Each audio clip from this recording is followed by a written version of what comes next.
കർത്താവായ യേശുക്രിസ്തുവിന്റെ അതിപരിശുദ്ധ നാമം വാഴ്ത്തപ്പെടുമാറാകട്ടെ. അനുഗ്രഹീതമായ ഈ നല്ല ദിവസത്തിനായിട്ട് ഞാൻ എൻ്റെ ദൈവത്തെ നന്ദിയോടെ സ്തുതിക്കുന്നു. തുറന്നൂസിന്റെ പാഠശാല എന്ന ഈ ബൈബിൾ ക്ലാസിന്റെ 81ാമത്തെ സെഷനിലേക്ക് ഞാൻ എല്ലാവരെയും ഒരിക്കൽ കൂടി ക്രിസ്തുയേശുവിന്റെ നിസ്തുല്യ നാമത്തിൽ സ്വാഗതം ചെയ്യുന്നു. ദൈവം നമ്മളെ ധാരാളമായിട്ട് അനുഗ്രഹിക്കട്ടെ. അപ്പസ്തല പ്രവൃത്തികളുടെ പുസ്തകത്തിൽ നിന്നാണ് നാം തുടർമാനമായി പഠിച്ചുകൊണ്ടിരിക്കുന്നത്. ഇന്ന് 9ാമത്തെ അധ്യായത്തിലേക്ക് നാം കടക്കണം. 8ാമത്തെ അധ്യായം നമ്മൾ പഠിച്ചു നിർത്തി കഴിഞ്ഞപ്പോൾ ഞാൻ പറഞ്ഞു, ഇവിടെ ഒരു ഡിസ്പെൻസേഷണൽ ചേഞ്ച്, യുഗപരമായ ഒരു ചേഞ്ച് ഇവിടെ മുതൽ ആരംഭിക്കുന്നതായിട്ട് നമുക്ക് കാണാം. അതിനെക്കുറിച്ച് നമ്മൾ അല്പം ദീർഘമായിട്ട് 8ാമത്തെ അധ്യായത്തിൽ ചിന്തിക്കുവാനൊക്കെ ദൈവം നമ്മളെ സഹായിച്ചു. ഇന്ന് 9ാമത്തെ അധ്യായത്തിലേക്ക് കടക്കണം. പക്ഷെ എന്നുണ്ടെങ്കിൽ ഞാൻ അതിലേക്ക് കടക്കുന്നതിന് മുൻപ് ഒരു ചില കാര്യങ്ങൾ കൂടി നിങ്ങളെ ഒന്ന് ഓർപ്പിച്ച് ആ വിഷയത്തിലേക്ക് വരാം എന്നാഗ്രഹിക്കുകയാണ്. ചില ബേസിക് കാര്യങ്ങൾ കൂടി നമ്മളൊന്ന് അറിഞ്ഞിരിക്കണം. കാര്യം ഒരു പുതിയ യുഗത്തിലേക്ക് കടക്കുക. ഈ യുഗമെന്ന് പറഞ്ഞു കഴിഞ്ഞാൽ സ്വർഗത്തിൽ മറഞ്ഞിരുന്ന ഒരു യുഗമാണ്. ദൈവം രഹസ്യമാക്കി വെച്ചിരുന്നതും സ്വർഗീയ ദൂതന്മാർക്ക് പോലും വെളിപ്പെട്ടിരുന്നതല്ലാത്ത, ഗബ്രിയേലിനാട്ട് മിഖായേലിനാട്ട് അവർക്ക് പോലും വെളിപ്പെടുത്താതിരുന്ന ഒരു സ്വർഗീയ പദ്ധതി, ഉലകം സ്ഥാപിക്കുന്നതിന് മുമ്പേ സ്വർഗത്തിൽ ദൈവം മറച്ചു വെച്ചിരുന്ന ഒരു സ്വർഗീയ പദ്ധതിയുടെ റെവലേഷൻ ആരംഭിക്കുക. അവിടെ മുതല് ഈ 9ാമത്തെ അധ്യായം മുതല് ആ കാര്യങ്ങൾ ആരംഭിക്കുന്നതായിട്ട്, ഒരു പുതിയ യുഗത്തിന്റെ ആരംഭം, പിറവി നടക്കുന്നതായിട്ട് നമുക്ക് കാണുവാനായിട്ട് കഴിയും. നമ്മൾ അതിലേക്കാണ് വരുന്നത്. എല്ലാ സംശയങ്ങളും തീർത്ത് നമ്മൾ അതിനെ പഠിച്ചു പോകും. പലരും നിങ്ങൾ വിചാരിക്കുന്നുണ്ടാവും, ഇത് എത്ര നാളുകൊണ്ട് നമുക്ക് അപ്പോസ്തല പ്രവൃത്തികൾ പഠിച്ചു തീരാൻ കഴിയും, ഈ ഒരു വർഷം മുഴുവൻ എടുക്കുമോ എന്ന് പലരും ആശങ്കപ്പെടുന്നുണ്ട്. എന്നാൽ ഞാൻ അധികം ലൈൻ ബൈ ലൈനായിട്ട് പോകത്തില്ല. ആ കാര്യങ്ങൾ മാത്രം വളരെ ക്രോഡീകരിച്ച് ആ കാര്യങ്ങൾ അതിൽ പറഞ്ഞിരിക്കുന്നത് മാത്രം നമുക്ക് വേണ്ടുന്നത് എസെൻസ് മാത്രം പഠിച്ചായിരിക്കും മുന്നോട്ട് പോകുന്നത്. അതുകൊണ്ട് അധികം താമസിക്കാതെ ഒരു 10, 25, 30 ക്ലാസ് കൊണ്ട് നമുക്ക് ഈ പുസ്തകം മുഴുവൻ പഠിച്ചു തീർക്കുവാനായിട്ട് കഴിയും. അതുകൊണ്ട് അതിൽ ഭാരപ്പെടണ്ട. ഇന്നത്തെ ഒരു ദിവസം ഞാൻ ചില ബേസിക് കാര്യങ്ങൾ കൂടി ഒന്ന് ഓർപ്പിച്ചിട്ട് അതിലേക്ക് വരാനായിട്ട് ആരംഭിക്കുക. പ്രാരംഭമായിട്ട് എനിക്ക് എല്ലായ്പ്പോഴും നിങ്ങളെ അറിയിക്കാനുള്ള ഒരു മെയിൻ കാര്യം റൈറ്റ് ഡിവിഷൻ എന്നുള്ളതാണ്. Rightly divide the word of truth. ഇന്ന് അത് നമ്മൾ ചെയ്തില്ല, അതിന് പ്രകാരം ദൈവവചനത്തെ പഠിച്ചില്ല എന്നുണ്ടെന്നുണ്ടെങ്കിൽ വലിയ തെറ്റിലേക്ക്, അതായത് നമുക്ക് കാര്യങ്ങളെല്ലാം അറിയാമെങ്കിലും നാം തെറ്റിൽ കൂടി നമുക്ക് ദൈവം ഒരുക്കിയിരിക്കുന്ന പദ്ധതി എന്താണെന്ന് അറിയാതെ നാം നഷ്ടപ്പെട്ടു പോകുന്നതിനിടയായിത്തീരും. ഇന്ന് അതുകൊണ്ടാണ് ക്രിസ്ത്യൻഡത്തിൽ ഇത്രയും വലിയ മാറ്റം ക്രിസ്ത്യൻഡത്തിൽ ഉണ്ടായിരിക്കുന്നത്. നമുക്കറിയാം, ക്രിസ്തീയ വിശ്വാസം നോക്കിക്കഴിഞ്ഞാൽ എത്രയോ 40,000-ലേറെ ഡിഫറെന്റ് ബിലീഫ്സ്, പല വിശ്വാസങ്ങളിൽ നമ്മൾ അകപ്പെട്ടിരിക്കുന്നു. അതിൻ്റെ എല്ലാം മെയിനായിട്ടൊരു കാര്യം എന്ന് പറയുന്നത് ഇതാണ്. അതായത് നമ്മൾ വിശ്വസിച്ചിരിക്കുന്ന അപ്പോസ്തല പ്രവൃത്തികൾ 2 കാര്യങ്ങളെല്ലാം മാറി മറിഞ്ഞു. ക്രിസ്ത്യാനിറ്റി ആരംഭിച്ചു. ക്രിസ്തീയ വിശ്വാസത്തിന്റെ ഫണ്ടമെന്റൽസ്, ഡോക്ടറിനുകളെല്ലാം നമ്മൾ അവിടുന്ന് എടുത്തിരിക്കുന്നു. അതിന് പ്രകാരം കാര്യങ്ങൾ നടക്കുന്നുവെന്ന് നമ്മൾ വിശ്വസിച്ചിരിക്കുന്നു. ഒരു അതായത് റൈറ്റ് ഡിവിഷൻ ചെയ്ത് ബൈബിളിനെ പഠിക്കാത്തതിൽ ഒരു വലിയ തെറ്റ്, ഒരു വലിയ തെറ്റെന്നൊന്നും പറഞ്ഞാൽ അതിനെ പറ്റത്തില്ല. അത് ഫീമൻ തെറ്റാണ്. നമ്മുടെ നഷ്ടമായി പോകുന്ന തെറ്റാണ്. അതിന്റെ വലിപ്പം നിങ്ങൾക്ക് മനസ്സിലാകുന്നുണ്ടോ? നിത്യത എന്ന് പറയുന്നത് 7 വർഷം, 70 വർഷമോ 80 വർഷമോ ഒന്നുമല്ല. നിത്യത ദൈവം പറഞ്ഞിരിക്കുന്ന നിത്യതയാണ്. ദൈവത്തിന് പോലും അത് മാറ്റാൻ കഴിയത്തില്ല. അത്ര വലിയ സംഗതി. അതാണ് നമുക്ക് നഷ്ടമാകുന്നത്. അത് നമ്മൾ തെറ്റായിട്ട് വിശ്വസിച്ചു കഴിഞ്ഞാൽ ഇവിടുത്തെ ജോലി പോകുന്നതോ കുറച്ച് കാശ് നഷ്ടമാകുന്നതോ അല്ല, നമ്മുടെ നിത്യത നഷ്ടമാകുക. ഇവിടെ നമ്മൾ വിചാരിച്ചിരിക്കുന്നത് ആക്ട്സ് 2-ലാണ് എല്ലാം നടന്നിരിക്കുന്നത്. But actually Acts 2 changed nothing. Acts 9 changed everything. അപ്പോസ്തല പ്രവൃത്തികൾ 9 കാര്യങ്ങളെ മാറ്റിമറിക്കുന്നു. അപ്പോസ്തല പ്രവൃത്തികൾ 2 അല്ല. Jesus sent Paul to you, not Peter. പൗലോസ് അപ്പോസ്തലനെയാണ് നമുക്ക് വേണ്ടി അയച്ചിരിക്കുന്നത്, അല്ലാതെ പീറ്ററിനെ അല്ല. ഈ ഒരു സത്യം നമുക്ക് ഉൾക്കൊള്ളുവാൻ കഴിയുന്നില്ല എന്നുണ്ടെങ്കിൽ നമ്മൾ അപ്പോസ്തല പ്രവൃത്തികൾ പഠിച്ചിട്ട് പ്രയോജനമില്ല. ബൈബിൾ മുഴുവൻ പഠിച്ചതിൽ PhD എടുത്തിട്ട് ഒരു പ്രയോജനമില്ല. കർത്താവിന്റെ വരവിൽ നിസ്തർക്കം കൈവിടപ്പെട്ടു പോകും. നമ്മുടെ മൂക്കിൽ നിന്ന് ശ്വാസം പോകുന്ന ദിനത്തിൽ അടുത്ത സെക്കൻഡിൽ നിത്യ നരകാഗ്നിയിലേക്കുള്ള യാത്രയിൽ നമ്മളായിരിക്കും. അതുകൊണ്ട് വളരെ ദയവായിട്ട് ഞാൻ എല്ലാ മീറ്റിങ്ങിലും ഇതിനെ ഒത്തിരി സ്ട്രെസ് ചെയ്യാറുണ്ട്. ചിലർക്ക് ഭയം തോന്നുന്ന മാതിരി ഞാൻ സ്ട്രെസ് ചെയ്യാറുണ്ട്. എനിക്ക് അതിനകത്തിൽ പരിഭവമില്ല. കാര്യം എന്താണെന്ന് ചോദിച്ചു കഴിഞ്ഞാൽ, ഇപ്പോൾ ഒരല്പം ഭയം തോന്നുന്നത് നല്ലത്. അറ്റ്ലീസ്റ്റ് നമ്മളെ കറക്റ്റ് ചെയ്യാൻ പറ്റിയെങ്കിൽ അത് നിങ്ങളുടെ നിത്യതയാണ് കറക്റ്റ് ആകുന്നത്. നിത്യതയിൽ നിങ്ങൾ എന്നോട് നന്ദി പറയും. ഇപ്പൊ എന്നോട് ചിലപ്പം അല്പം ദേഷ്യവും പ്രയാസവും പരിഭവവും ഒക്കെ ഉണ്ടായേക്കും. പക്ഷെ നിത്യത മുഴുവനും നിങ്ങൾ എന്നെ ഓർത്ത് ദൈവത്തിന് നന്ദി പറയും. അതുകൊണ്ടാണ് ഞാൻ വീണ്ടും വീണ്ടും അത് ഓർപ്പിക്കുന്നത്. ഈ ഈ ഈ തിരുവചനം എന്ന് പറയുന്നതിനെ റൈറ്റ്ലി ഡിവൈഡ് ചെയ്ത് പഠിക്കണം. ഞാൻ 9-ാമത്തെ അധ്യായത്തിലേക്ക് കയറുന്നതിന് മുമ്പായിട്ട് ചില കാര്യങ്ങളെ ഒന്ന് ഓർപ്പിക്കുകയാണ്. അതിൽ ഈ വിഷയത്തിൽ കൂടി പറഞ്ഞ അതിലേക്കൊക്കെ വരാനായിട്ട് ഞാൻ ആഗ്രഹിക്കുക. റൈറ്റ്ലി ഡിവൈഡ് ഈ പുസ്തകത്തെ അതിന് മനസ്സിലാകുന്നതിന് മുമ്പായിട്ട് ഈ പുസ്തകം ബൈബിൾ കുറച്ചു പേരെല്ലാം അവിടെ ചേർന്ന് ഇവിടെ ഇരുന്ന് എഴുതിയതാണെന്ന് നമുക്കറിയാമെങ്കിലും ഇത് ഇവിടെ എഴുതുന്നതിന് മുമ്പേ സ്വർഗത്തിൽ സ്ഥിരമായിരുന്ന പുസ്തകമാണ്. കഴിഞ്ഞ ആഴ്ചയിൽ ഞാൻ ഒന്ന് ടച്ച് ചെയ്ത് വിട്ടു. ഈ പുസ്തകം സ്വർഗത്തിൽ എന്നേക്കും സ്ഥിരമായിരിക്കുന്നത്, ഈ ഭൂമിയും ആകാശവും സൃഷ്ടിക്കുന്നതിന് മുമ്പേ സ്വർഗത്തിൽ എന്നേക്കും സ്ഥിരമായിരിക്കുന്നത്. ഹല്ലേലൂയ. നമ്മൾ ഇവിടുന്ന് ചേർക്കപ്പെട്ടതിന് ശേഷവും പുതിയ ആകാശവും പുതിയ ഭൂമിയും ഒക്കെ സ്ഥാപിക്കപ്പെട്ടതിന് ശേഷവും ഒക്കെ ഇത് സ്ഥിരമായിരിക്കും, സ്വർഗത്തിൽ എന്നേക്കുമുള്ളതാണ്. എൻ്റെ അഭിപ്രായമല്ല, തിരുവചനം തന്നെയാണ് നമ്മളോട് പറയുക. 119-ാമത്തെ സങ്കീർത്തനം അതിന്റെ 87-ാമത്തെ വാക്യം പറയുന്നു. 119-ാമത്തെ സങ്കീർത്തനം അതിന്റെ 87-ാമത്തെ വാക്യം അതിങ്ങനെ പറയുന്നു. നോക്കി, എന്നെ ശ്രദ്ധിച്ചേ. നിങ്ങൾ ബൈബിളിലോട്ട് പോകണ്ട, എന്നെ ശ്രദ്ധിച്ചാൽ മതി. ഞാൻ ഇവിടെ എല്ലാം കാണിക്കുന്നുണ്ട്. ഇവിടെ പറയാണ്, യഹോവേ നിന്റെ വചനം സ്വർഗത്തിൽ എന്നേക്കും സ്ഥിരമായിരിക്കുന്നു. ഇത് ബൈബിളാ, തിരുവചനത്തിലാ പറയുന്നത്. നിന്റെ വചനം സ്വർഗത്തിൽ എന്നേക്കും സ്ഥിരമായിരിക്കുന്നു എന്ന് പറഞ്ഞു കഴിഞ്ഞാൽ എഴുതിയതിന് ശേഷമല്ല, എന്നേക്കും സ്ഥിരമായിരിക്കുന്ന കാര്യമാണ്. ഇംഗ്ലീഷിൽ പറഞ്ഞിരിക്കുന്നുണ്ടോ, forever O Lord thy word is settled in heaven. ഭൂമിയിൽ എഴുതുന്നതിന് മുമ്പേ അത് സ്വർഗത്തിൽ സെറ്റിൽഡ് ആയിരിക്കുന്ന ദൈവിക അരുളപ്പാടുകളും ദൈവിക തീരുമാനങ്ങളുമാണ്, ദൈവ വചനമാണ്. യഹോവേ നിന്റെ വചനം സ്വർഗത്തിൽ എന്നേക്കും സ്ഥിരമായിരിക്കുന്നു. ഹല്ലേലൂയ. അത് തന്നെ ഞാൻ സ്വർഗത്തിൽ എഴുതിയിരിക്കുന്നു എന്ന് പറയുമ്പോൾ അതിനൊരല്പം കൂടെ ക്ലാരിറ്റി തരണമല്ലോ. ഒരു വാക്യം കൂടെ കാണിക്കാം. ദാനിയേൽ പ്രവചനം 10-ാം അധ്യായം, ദാനിയേലിന്റെ പ്രവചനം 10-ാം അധ്യായം അതിന്റെ 21-ാമത്തെ വാക്യം കൂടെ കാണിക്കാം. അവിടെ പറയാണ്, അവിടെ ഞാൻ വായിക്കാം. ഇതാ, എന്നാൽ സത്യഗ്രന്ഥത്തിൽ എഴുതിയിരിക്കുന്നത് ഞാൻ നിന്നെ അറിയിക്കാം. ദാനിയേൽ, ഗബ്രിയേൽ ദൂതൻ ദാനിയേലിനോട് പറയുന്ന ഭാഗമാണ്. എന്നാൽ സത്യഗ്രന്ഥത്തിൽ എഴുതിയിരിക്കുന്നത് ഞാൻ നിന്നെ അറിയിക്കാം, നിങ്ങളുടെ പ്രഭുവായ മിഖായേൽ അല്ലാതെ ഈ കാര്യങ്ങൾ എന്നോടുകൂടെ ആരും ഉറച്ചു നിൽക്കുന്നവൻ ആരുമില്ല. സന്ദർഭം എന്താണെന്നറിയാമോ? ദാനിയേൽ പ്രവാചകൻ പ്രാർത്ഥിച്ചുകൊണ്ടിരിക്കുമ്പോൾ ദാനിയേലിന്റെ പ്രാർത്ഥനയ്ക്ക് മറുപടിയായി ദൈവം ഗബ്രിയേൽ ദൂതനെ അയക്കുക. ആ ഗബ്രിയേൽ ദൂതനെ സാത്താന്യ ദൂതന്മാർ, അല്ലെന്നുണ്ടെങ്കിൽ ആർക്ക് ഏഞ്ചൽസ്, പ്രധാന ദൂതന്മാരുടെ കൂട്ടത്തിൽ സാത്താന്യ ദൂതന്മാരുമുണ്ട്, സാത്താന്റെ ദൂതന്മാരുമുണ്ട്. നമ്മൾ ഈ ദൂതന്മാരെ കുറിച്ചൊക്കെ പഠിക്കുമ്പോൾ ഏറ്റവും സൃഷ്ടികളിൽ ഏറ്റവും പ്രധാനിയായിട്ട് ലൂസിഫറിനെ ആയിരുന്നു ദൈവം സൃഷ്ടിച്ചത്. നമ്മൾ അതിലേക്ക് വരുന്നുണ്ട്. എന്നാൽ അതിന് താഴെ ഒരു മിഷ്ന, നമ്മുടെ യഹൂദന്മാരുടെ വിശുദ്ധ ഗ്രന്ഥമായിരിക്കുന്ന മിഷ്നയൊക്കെ പഠിച്ചു കഴിഞ്ഞാൽ അതിൽ നമുക്ക് കാണുവാനായിട്ട് കഴിയും പ്രധാന ദൂതന്മാരുടെ ഒരു നിരയുണ്ട്. അതിൽ 7 പ്രധാന ദൂതന്മാരെ നമുക്ക് കാണുവാനായിട്ട് കഴിയും. അവരുടെ പേര് യഥാക്രമം ഇങ്ങനെയാണ്: ജഗൂദിയേൽ, ഗബ്രിയേൽ, സെലാഫിയേൽ, മിഖായേൽ, ഉറിയേൽ, റഫായേൽ, ബറാക്കിയേൽ. ഇതെല്ലാം പ്രധാന ദൂതന്മാർ. അതിലെ 2 ദൂതന്മാരാണ് ബൈബിളിൽ സാധാരണയായി പറഞ്ഞിരിക്കുന്നത്, ഗബ്രിയേലും മിഖായേലും. ഇവര് 2 പേരുമാണ് ദൈവത്തിന്റെ സ്ഥാനത്തുള്ള, ദൈവത്തോടൊപ്പം നിൽക്കുന്നത്, ഗബ്രിയേലും മിഖായേലും. ഇതിലെ ഗബ്രിയേൽ ദൂതനെ ദൂതുകൾ കൊടുക്കുവാനായിട്ട് വഹിച്ച് അയക്കുന്നതാണ്. ആ ഗബ്രിയേൽ ദൂതനെ, ദാനിയേലിന്റെ പ്രാർത്ഥനയ്ക്ക് മറുപടിയുമായിട്ട് വരുന്ന ഗബ്രിയേൽ ദൂതനെ മറ്റു ദൂതന്മാർ തടഞ്ഞു നിർത്തിയിരിക്കുക. ഇവരുടെ അണ്ടറിൽ കോടിക്കണക്കിന് മറ്റു ദൂത സഞ്ചയങ്ങളുണ്ട്. സാത്താന്യ ദൂതന്മാര്, ആ കോടിക്കണക്കിന് ദൂതന്മാരുള്ളതിൽ 1/3, 3/1 സാത്താന്റെ പക്ഷത്താണ്, ഫോളൻ ഏഞ്ചൽസിന്റെ കൂടെയാണ്. അവരെല്ലാം വീണുപോയ ദൂതന്മാരാ. അതിലെ ദൈവത്തിന്റെ ദൂത് അറിയിക്കാനായിട്ട് ദൈവം അയക്കുന്ന ദൂതനാണ് ഗബ്രിയേൽ ദൂതൻ. ആ ഗബ്രിയേലിനെ തടഞ്ഞു നിർത്തിയിരിക്കുക. നിങ്ങൾക്ക് മനസ്സിലാകുന്നുണ്ടോ? അത്രമാത്രം ശക്തിയുള്ള ദൂതന്മാര് സാത്താന്യ സൈഡിലുണ്ട്. ആ തടഞ്ഞു നിർത്തിയിരിക്കുന്ന ഗബ്രിയേലിനെ സഹായിക്കാനായിട്ട് മിഖായേൽ എത്തുകയാണ്. മിഖായേൽ എത്തുമ്പോൾ the prince's of Persia and princess of gratia, അതായത് യവനായ പ്രഭുവും പാർസ്യ പ്രഭുവും ഈ ഗബ്രിയേലിനെതിരായിട്ട് തന്നെ തടഞ്ഞു നിർത്തിയിരിക്കുക. ഇതിന്റെ മേലത്തെ ഭാഗങ്ങളൊക്കെ വായിച്ചു കഴിഞ്ഞാൽ നമുക്ക് കാണാം. അതൊന്നും അല്ല എൻ്റെ വിഷയം, അതുകൊണ്ട് ഞാൻ അതിലേക്ക് കടക്കുന്നില്ല. അതിനുശേഷം മിഖായേൽ മാത്രമേ ഉള്ളൂ എൻ്റെ സഹായത്തിന് വന്നതെന്ന് ഗബ്രിയേൽ പറയും. ഇതിന് 2-ാമത്തെ ആ ഭാഗം കണ്ടില്ലേ?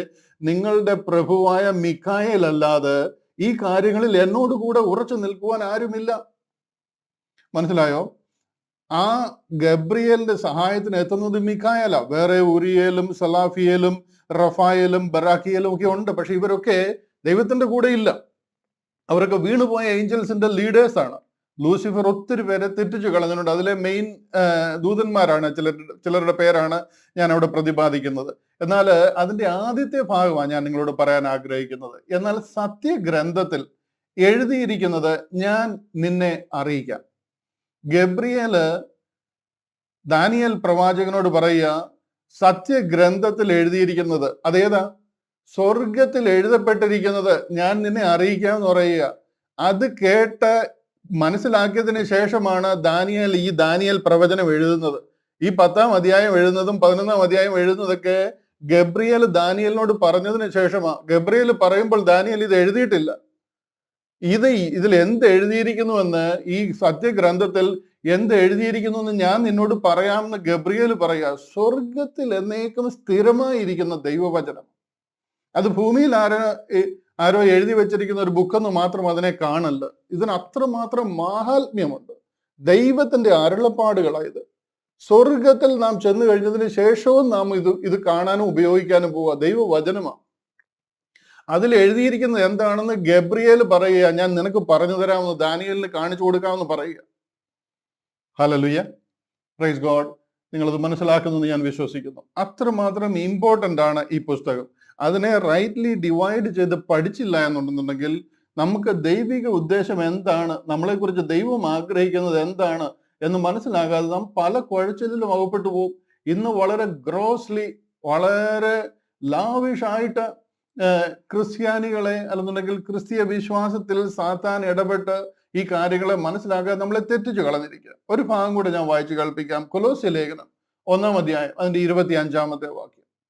കൊലോസ്യ ലേഖനം 1-ാം അധ്യായം അതിന്റെ 25-ാം വാക്യം പറയാം, നിങ്ങൾക്ക് വേണ്ടി ദൈവം എനിക്ക് നൽകിയിരിക്കുന്ന ഉദ്യോഗപ്രകാരം.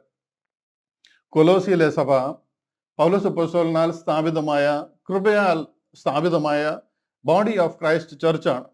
അത് ഫിലമോന്റെ ഭവനത്തിൽ ആരംഭിച്ചിരിക്കുന്ന ചർച്ചാണ്. അവിടെ പറയുകയാണ്, നിങ്ങൾക്ക് വേണ്ടി എനിക്ക് നൽകിയിരിക്കുന്ന ഉദ്യോഗപ്രകാരം ദൈവവചന ഘോഷണം നിവർത്തിക്കേണ്ടതിന് ഞാൻ സഭയുടെ ശുശ്രൂഷക്കാരനായിരിക്കുന്നു.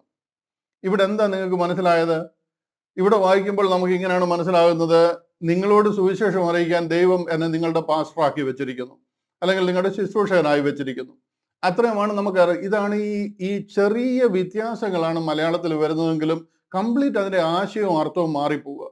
ഇംഗ്ലീഷിൽ പറഞ്ഞിരിക്കുന്നുണ്ടോ? ഇംഗ്ലീഷിൽ എഴുതിയിരിക്കുന്നത്, whereof I am made a minister according to the dispensation of God, which is given to me for you to fulfill the word of God. To fulfill the word of God. മനസ്സിലാകുന്നുണ്ടോ? ദൈവവചനത്തെ പൂർത്തീകരിക്കേണ്ടതിനായിട്ട് ദൈവം എനിക്ക് തന്നിരിക്കുന്ന വചനമാണ്.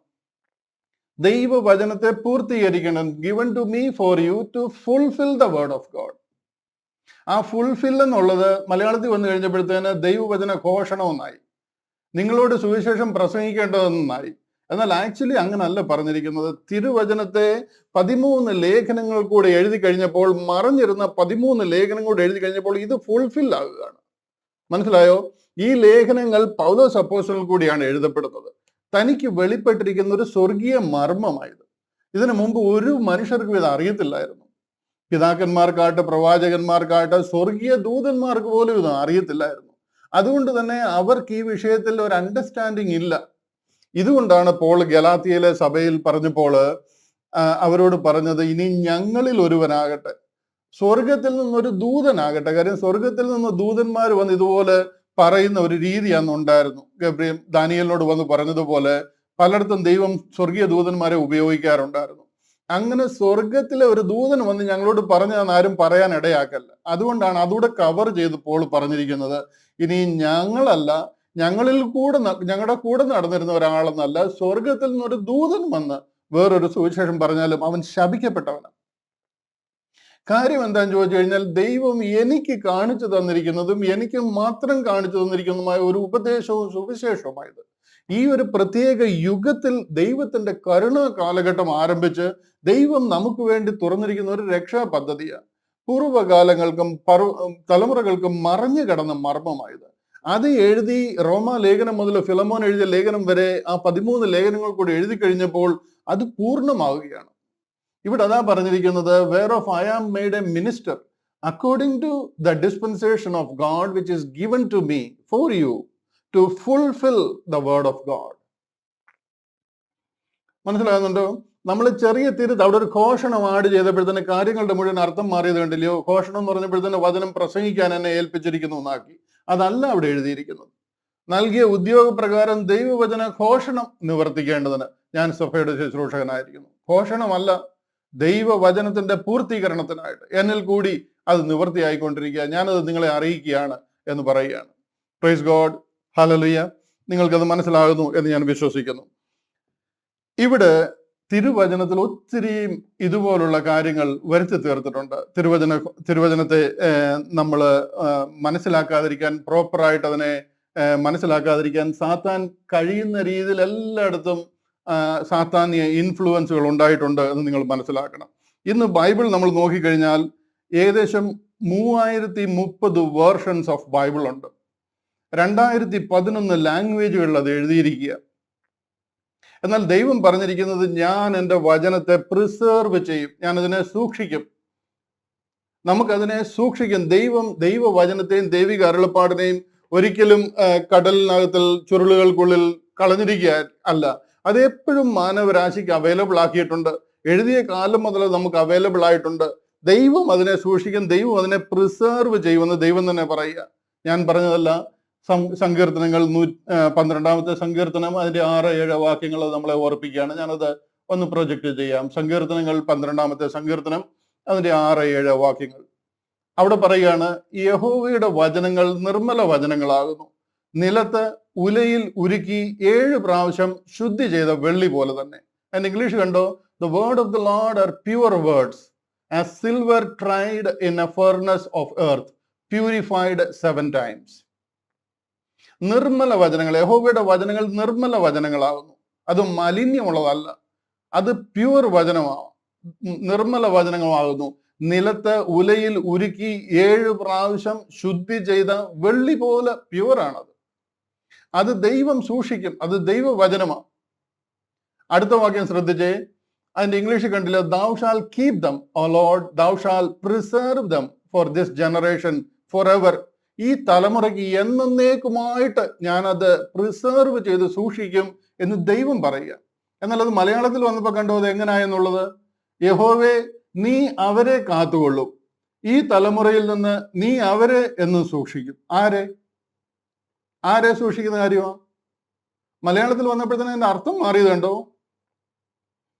ഇങ്ങനെ ഒത്തിരിയും കാര്യങ്ങളിൽ നമ്മൾ വിചാരിക്കുന്ന പോലെയല്ല, നിറയെ നൂറുകണക്കിന് തെറ്റുകൾ എന്ന് പറഞ്ഞു കഴിഞ്ഞാൽ ഒരു പക്ഷെ ഉണ്ടെങ്കിൽ അവരും അറിഞ്ഞുകൊണ്ട് ചെയ്തതായിരിക്കില്ല. ഭയങ്കര സാത്താന്യ ഇൻഫ്ലുവൻസ് ഇതിൽ ഉണ്ടായിട്ടുണ്ടെന്ന് ഞാൻ പേഴ്സണലായിട്ട് വിശ്വസിക്കുന്നു. കാര്യം സത്യം നമ്മൾ അറിയാതിരിക്കാൻ എവിടൊക്കെ ചെറിയ തിരുത്തുകളും കാര്യങ്ങളും വരുത്തി കഴിഞ്ഞാൽ അതിന്റെ അർത്ഥം മാറിപ്പോകും. അതെല്ലാം നടന്നിട്ടുണ്ട്. ഇവിടെ പറഞ്ഞിട്ടുണ്ടല്ലോ, thou shall keep them, O Lord, thou shall preserve them from this generation forever. ഈ തലമുറയിൽ നിന്ന് നീ എന്നേക്കുമായിട്ട് അതിനെ കാക്കും, സൂക്ഷിക്കും എന്ന് പറഞ്ഞിരിക്കുന്ന വാക്യത്തെ നീ അവരെ കാത്തുള്ളൂ എന്നാക്കി. ഏവരെ കാക്കുന്ന കാര്യമായി ഈ പറഞ്ഞിരിക്കുന്നത്? ദൈവവചനത്തിന്റെ മേലത്തെ വാക്യം ഞാൻ ഒന്നുകൂടെ വായിച്ചിട്ട് അടുത്തത് കണ്ടിന്യൂസ് ആയിട്ട് വായിക്കാം. ഇത് കണ്ടില്ലയോ? യഹോവയുടെ വചനങ്ങൾ നിർമ്മല വചനങ്ങളാകുന്നു, നിലത്ത് ഉലയിൽ ഉരുക്കി 7 പ്രാവശ്യം ശുദ്ധി ചെയ്ത വെള്ളി പോലെ തന്നെ. നീ അതിനെ കാക്കുമെന്നാണ്. യഹോവേ, നീ ആ വചനത്തെ കാത്തുകൊള്ളും, ഈ തലമുറയിൽ നീ അതിനെ എന്നും സൂക്ഷിക്കും എന്ന് എഴുതേണ്ടതാ. പക്ഷെ അവരെയും ഇവരെയും ഒക്കെ ആക്കിയത്. കാര്യങ്ങളുടെ അർത്ഥം മാറിപ്പോകുന്നുണ്ടോ? ഇങ്ങനെ 3030 വേർഷൻസ് ബൈബിൾ ഇന്ന് അവൈലബിൾ. 2011 ലാംഗ്വേജുകളിൽ ഇത് എഴുതിയിട്ടുണ്ട്. അതുകൊണ്ട് തന്നെ നിറയെ കൺഫ്യൂഷൻസ് ഇന്ന് ക്രിസ്ത്യാനിറ്റിയിൽ ഉണ്ടായിരിക്കുക. മലയാളം ബൈബിൾ പഠിച്ചു കഴിഞ്ഞിട്ടുണ്ടെങ്കിൽ ഇഷ്ടം പോലെ ഞാൻ വായിക്കുന്നിടത്ത് എനിക്ക് കാണുന്ന ആ സംശയങ്ങൾ ഞാൻ മനസ്സിലാക്കുന്നതെല്ലാം ഒരു നോട്ടിൽ ഞാൻ എഴുതി പോവുക. ഭയങ്കര വമ്പൻ തെറ്റുകളാണ് അതിലൊക്കെ വന്നിരിക്കുന്നത്, വമ്പൻ തെറ്റുകൾ. ഒത്തിരിയും നമ്മളെ കംപ്ലീറ്റ് അതിനകത്തിൽ നിന്ന് അർത്ഥത്തിൽ നിന്ന് മാറ്റിക്കളയുന്ന രീതിയിലുള്ള തെറ്റുകൾ. ഒരു പക്ഷം എന്നുണ്ടെങ്കിൽ ഈ ട്രാൻസ്ലേറ്റ് ചെയ്ത ആൾക്കാർക്കും ദൈവവചനം അല്ലെന്നുണ്ടെങ്കിൽ ഈ ഡിസ്പെൻസേഷണൽ ഗ്രേസ് എന്താണ്, അല്ലെങ്കിൽ പൗലോസ് അപ്പോസ്തലനിലൂടെ അറിയിച്ച ക്രിസ്ത്യാനിറ്റി എന്താണെന്നുള്ളതിനെ കുറിച്ചൊരു വ്യക്തമായ ധാരണ അവർക്കുമില്ല. അവിടേക്ക് വരുമ്പോൾ അതിന് വ്യത്യാസമായിട്ട് മാറുന്നത്, ആ ഒരു ക്ലിയർ ഡിവിഷൻ മനസ്സിലാകുമ്പോൾ അതിനെ അഡ്ജസ്റ്റ് ചെയ്യാനായിട്ട് ഇതുപോലുള്ള പല കാര്യങ്ങളും ചെയ്തിട്ടുണ്ട്. അതുകൊണ്ട് തന്നെ ഇന്ന് കൺഫ്യൂഷന്റെ ഒരു കൂമ്പാരത്തിലാണ് നമ്മൾ ആയിരിക്കുന്നത്. ബൈബിൾ കൂടെ തന്നെ നമുക്ക് കൺഫ്യൂഷൻ ഉണ്ടാക്കിയിട്ടുണ്ട്. അപ്പോൾ തന്നെ ദൈവം പറയുക അത് നിർമ്മല വചനങ്ങളാണ്, അതെക്കാലത്ത് ഞാൻ സൂക്ഷിക്കും, അതിനെ നമ്മൾ കണ്ടെത്തണം. നമ്മളിവിടെ പുതുതായിട്ടൊന്നും എഴുതി ചേർക്കേണ്ട, സ്വർഗം മുതലേ സ്ഥിരമായിരിക്കുന്ന ദൈവിക വചനമാണ്. അതേതാണെന്ന് കണ്ടെത്തി അതിന് പ്രകാരം നമ്മൾ മുന്നോട്ട് പോകണം. മത്തായിയുടെ സുവിശേഷം 24-ാം അധ്യായം അതിന് 35-ാമത്തെ വാക്യത്തിൽ പറയുന്നത് അതൊരു വള്ളിയോ പുള്ളിയോ മാറിപ്പോകത്തില്ല എന്ന്. 35 മത്തായിയുടെ സുവിശേഷം 24 അതിന്റെ 35 പറയുന്നത് കണ്ടില്ലേ, ആകാശവും ഭൂമിയും ഒഴിഞ്ഞു പോകും, എൻ്റെ വചനങ്ങളോ ഒഴിഞ്ഞു പോകുകയില്ല. ദൈവ വചനത്തിന് ഒരു മാറ്റവും സംഭവിക്കത്തില്ല. Heaven and earth shall pass away but my words shall not pass away. ഇതിനെ എത്ര മാത്രം തെറ്റായിട്ട് മനസ്സിലാക്കിയിരിക്കുന്നു. ഇന്ന് അതുകൊണ്ടാണ് നമ്മൾ പറയുന്ന ഉപദേശങ്ങൾ ജനത്തിന് ഉൾക്കൊള്ളുവാനോ മനസ്സിലാക്കുവാനോ കഴിയാത്ത വിധം ഇതിൽ തന്നെ ഇത്രമാത്രം തെറ്റുകളും തിരുത്തലുകളും വന്നിരിക്കുകയാണ്. മലയാളം ബൈബിൾ തന്നെ എന്തുമാത്രം തെറ്റുകൾ എന്ന് പറഞ്ഞുകൊണ്ട് ഞാൻ ഉദ്ദേശിക്കുന്നത് ആശയം മാറിപ്പോയിരിക്കുക. ഇപ്പൊ ഞാൻ ഈ വായിച്ച് കേൾപ്പിച്ച 2 വാക്കിൽ തന്നെ എന്ത് വലിയ ആശയ വ്യത്യാസം ഉണ്ടായിരിക്കും നോക്കിക്കേ. യുഗപരമായിട്ടുള്ള ചേഞ്ചുകളാണ് ആശയ വ്യത്യാസത്തിൽ ഉണ്ടായിരിക്കുന്നത്. അതുകൊണ്ട് തന്നെ നമുക്ക് അതിന്റെ സീരിയസ്നെസ് മനസ്സിലാകാതെ പോകുന്നു. എന്നാൽ ദൈവം പറയാണ്, ആകാശവും ഭൂമിയും ഒഴിഞ്ഞു പോയാലും ഇതിന് ഒരു മാറ്റവും ഉണ്ടാകത്തില്ല. മോഡേൺ ക്രിട്ടിക്കൽ ടെക്സ്റ്റ് തിയറി എന്നൊക്കെ പറഞ്ഞിട്ട് നമ്മുടെ ഇടയിൽ ഒത്തിരി ട്രാൻസ്ലേഷൻ കാര്യങ്ങൾ വന്നിട്ടുണ്ട്. ബൈബിളിന്റെ ഒത്തിരി ട്രാൻസ്ലേഷനുകൾ കൊണ്ടുവന്നിട്ടുണ്ട്. ഇന്ന് ബൈബിൾ നോക്കിക്കഴിഞ്ഞാൽ ഞാൻ പറഞ്ഞല്ലോ, നിറയെ ബൈബിൾ വേർഷൻസ് നമുക്ക് കാണുവാനായിട്ട് കഴിയും. എന്നാൽ ദൈവം തിരുവചനം എഴുതിയിട്ടുണ്ട്, അതെക്കാലത്തും നമുക്ക് അവൈലബിൾ ആണ്. അതേതാണ് നമ്മൾ കണ്ടുപിടിച്ച് അത് നമ്മൾ ഫോളോ ചെയ്യണം. നിങ്ങൾക്ക് വായിക്കുന്നതിൽ എന്തെങ്കിലും ഡിസ്പ്യൂട്ട് ഉണ്ടെന്നുണ്ടെങ്കിൽ ഞാൻ നിങ്ങളെ ഓർപ്പിക്കുകയാണ്, കിങ് ജെയിംസ് വേർഷൻ ബൈബിൾ അതാണ് ദ മോസ്റ്റ് ഓതറൈസ്ഡ് ബൈബിൾ. ദൈവവചനം എന്ന് പറയുന്ന അതാണ്. നിങ്ങൾക്ക് വരുന്ന സംശയങ്ങൾ കിങ് ജെയിംസ് വേർഷൻ ബൈബിളിൽ വായിക്കണം. ഇന്ന് ഒരുമാതിരിപ്പെട്ട ബൈബിൾ ഷോപ്പുകളിൽ ചെന്ന് കഴിഞ്ഞാൽ ബൈബിൾ വാങ്ങിക്കാൻ കിട്ടത്തില്ല. ഞാൻ കഴിഞ്ഞ പ്രാവശ്യം കേരളത്തിൽ പോയി കഴിഞ്ഞപ്പോൾ, കേരളത്തിലായിരുന്നപ്പോൾ കുമ്പനാട്ട്, തിരുവല്ല, കോട്ടയം ഒരുമാതിരിപ്പെട്ട എല്ലാ ബൈബിൾ ഡിപ്പോയിലും കയറി, എല്ലാ ഷോപ്പുകളിലും കയറി. ഒരു കിങ് ജെയിംസ് വേർഷൻ ബൈബിൾ കാണാൻ കിട്ടിയില്ല വാങ്ങിക്കാനായിട്ട്. അതുപോലെ ഇതിനെ എടുത്തു മാറ്റിയിരിക്കുക. സത്യവചനത്തെ യഥാർത്ഥമായിട്ട് ഇത് എവിടെയൊക്കെ കിട്ടുമെന്ന് അറിയാൻ വേണ്ടിയിട്ട് ഞാൻ കണ്ട ബൈബിൾ ഷോപ്പുകളിലെല്ലാം പോയി. കുമ്പനാട്ട് ഒരു നിര മുഴുവൻ നിങ്ങൾക്ക് ബൈബിൾ ഷോപ്പുകൾ കാണാം. ഒരിടത്ത് പോലും കിങ് ജെയിംസ് വേർഷൻ ബൈബിൾ കിട്ടിയില്ല. ഞാൻ അവിടുത്തെ ഒരു കടയിലെ അങ്കിളോട് സംസാരിച്ചപ്പോൾ ഞാൻ അദ്ദേഹത്തോട് പറഞ്ഞു, ഒറിജിനൽ ബൈബിൾ നിങ്ങളുടെ കയ്യിലില്ല, ബാക്കി എല്ലാ വേർഷനും നിങ്ങളുടെ കയ്യിലുണ്ട്. ഇതെല്ലാം എടുത്ത് മാറ്റിയിട്ട് കിങ് ജെയിംസ് ബൈബിൾ മേടിച്ച് വെക്കാനായിട്ട് ഞാൻ അദ്ദേഹത്തോട് പറഞ്ഞിട്ട് പോരുവാനായിട്ട് ഇടയായി. ഇവിടെ നമുക്ക് നോക്കിക്കഴിഞ്ഞാൽ ഒറിജിനൽ മാനസ്ക്രിപ്റ്റ് തോറ ദൈവം അവരോട് പറയുമ്പോൾ ഒറിജിനൽ മാനസ്ക്രിപ്റ്റിൽ അതങ്ങനെ എഴുതിയിരിക്കുക. അതിനുശേഷം തന്നെ അറമായിക് ലാംഗ്വേജിൽ ടാർഗംസ് എന്ന് പറയുന്ന ഒരു ബൈബിളല്ല, ശരിക്കും പറഞ്ഞു കഴിഞ്ഞാൽ അത് തനാക്കാണ് അതിൽ ഒറിജിനൽ എഴുതിയിരുന്നത്.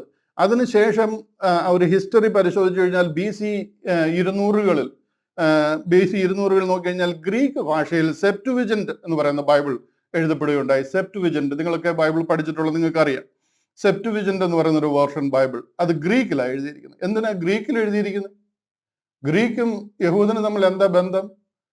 യഹൂദിയ നാട്ടിലുള്ളതിനെക്കാട്ടിലും യഹൂദന്മാര് യെരുശലേമിനും ഇസ്രായേലിനും വെളിയിലാണ്. അവർക്ക് എബ്രായ ഭാഷ അറിയത്തില്ല. അവരെല്ലാം ആ നാടുകളിൽ പോയി സെറ്റിൽ ആയിരിക്കുന്നവർ. അവർക്കും അവരുടെ തലമുറകൾക്കും ഒക്കെ ബൈബിൾ അവരുടെ തനാക്ക് വായിക്കണമെന്നുണ്ടെങ്കിൽ അവിടുത്തെ ലാംഗ്വേജിൽ എഴുതണം, ഗ്രീക്ക് ലാംഗ്വേജിൽ എഴുതണം. അതുകൊണ്ടാണ് സെപ്റ്റുവിജന്റ് ലാംഗ്വേജിൽ ബൈബിൾ എഴുതാൻ കാരണം. അല്ലെങ്കിൽ അറമായിക്ക് എബ്രായ ഭാഷയാണ് അവർ സംസാരിക്കുന്നത്, അത് എഴുതിയാൽ മതി. സെപ്റ്റുവിജന്റ് വേർഷൻ ബൈബിൾ BC 200-കളിൽ എഴുതിയിരിക്കുക. അന്നുണ്ടായിരുന്നവര് ഇസ്രായേലിന് വെളിയിൽ നിന്ന് വന്നിരിക്കുന്ന യഹൂദന്മാര്, അപ്പോസ്തല പ്രവൃത്തികൾ 2-ൽ തന്നെ ഓടിക്കൂടിയ യഹൂദന്മാർ, അവരെല്ലാം വായിക്കുന്നത് സെപ്റ്റുവിജന്റ് വേർഷൻ ബൈബിളാണ്, അല്ല അറമായിക് വേർഷൻ ബൈബിൾ അല്ല. അത് കഴിഞ്ഞാൽ നമ്മൾ നോക്കിക്കഴിഞ്ഞാൽ ഏകദേശം AD 400-കളിലേക്കൊക്കെ വന്നു കഴിഞ്ഞപ്പോഴത്തേന് ലാറ്റിൻ വൾഗേറ്റ് എന്ന് പറയുന്ന ആ ഒരു വേർഷൻ ബൈബിൾ എഴുതിയുണ്ടായി. ഞാൻ പെട്ടെന്ന് അങ്ങ് പറഞ്ഞു പോകാം, നിങ്ങൾക്ക് ജസ്റ്റ് ഒരു ഗ്രിപ്പ് കിട്ടാൻ വേണ്ടിയിട്ട്. അതിനുശേഷം 1300-കളിൽ 1380-ലൊക്കെ ആയി കഴിഞ്ഞപ്പോഴത്തേന് ജോൺ വിക്ലിഫിന്റെ നേതൃത്വത്തിൽ എഴുതിയ ജോൺ വിക്ലിഫിന്റെ ബൈബിൾ, വിക്ലിഫ് ബൈബിൾ എന്ന് പറയുന്ന ഒരു ബൈബിള്, ആ ഒരു ഒറിജിനൽ ബൈബിൾ അന്ന് മുതലേ ദൈവം അത് പ്രിസർവ് ചെയ്തുകൊണ്ടിരിക്കുക. അത് കഴിഞ്ഞപ്പോഴത്തന്നെ വില്യം ടിൻഡെയിൽ ഇംഗ്ലീഷ് ലാംഗ്വേജിൽ ഇംഗ്ലണ്ടിൽ ചർച്ച് ഓഫ് ഇംഗ്ലണ്ടിന് വേണ്ടിയിട്ട് വില്യം ടിൻഡെയിൽ എഴുതിയ ബൈബിൾ 1500-കളിൽ. അതിനുശേഷം കവർഡെയിൽ 1535-ൽ കവർഡെയിലിന്റെ ബൈബിൾ. അതൊക്കെ authorised Bible, approved versions church of ഇംഗ്ലണ്ടിന് വേണ്ടിയിട്ട് ഗവൺമെന്റ് അപ്രൂവ്ഡ് ബൈബിളുകളായിരുന്നു. അതെല്ലാം ഒറിജിനൽ ബൈബിളുകൾ. അതിനുശേഷം ദ ഗ്രേറ്റ് ബൈബിൾ എന്ന് പറയുന്ന ഒരു ബൈബിൾ, അതിൽ നിന്നും അടുത്ത വേർഷൻ. അത് കഴിഞ്ഞാൽ Geneva version, the Geneva Bible, ആ വേർഷൻ ബൈബിൾ പ്രിന്റ് ചെയ്യുകയുണ്ടായി. അതിനുശേഷം ബിഷപ്പ് ബൈബിൾ. ഇതെല്ലാം അന്ന് മുതലേ പ്രിസർവ്ഡ് ആണ്, പ്രൊട്ടക്റ്റഡ് ആയിട്ട് വരുന്ന ബൈബിളുകളാണ്.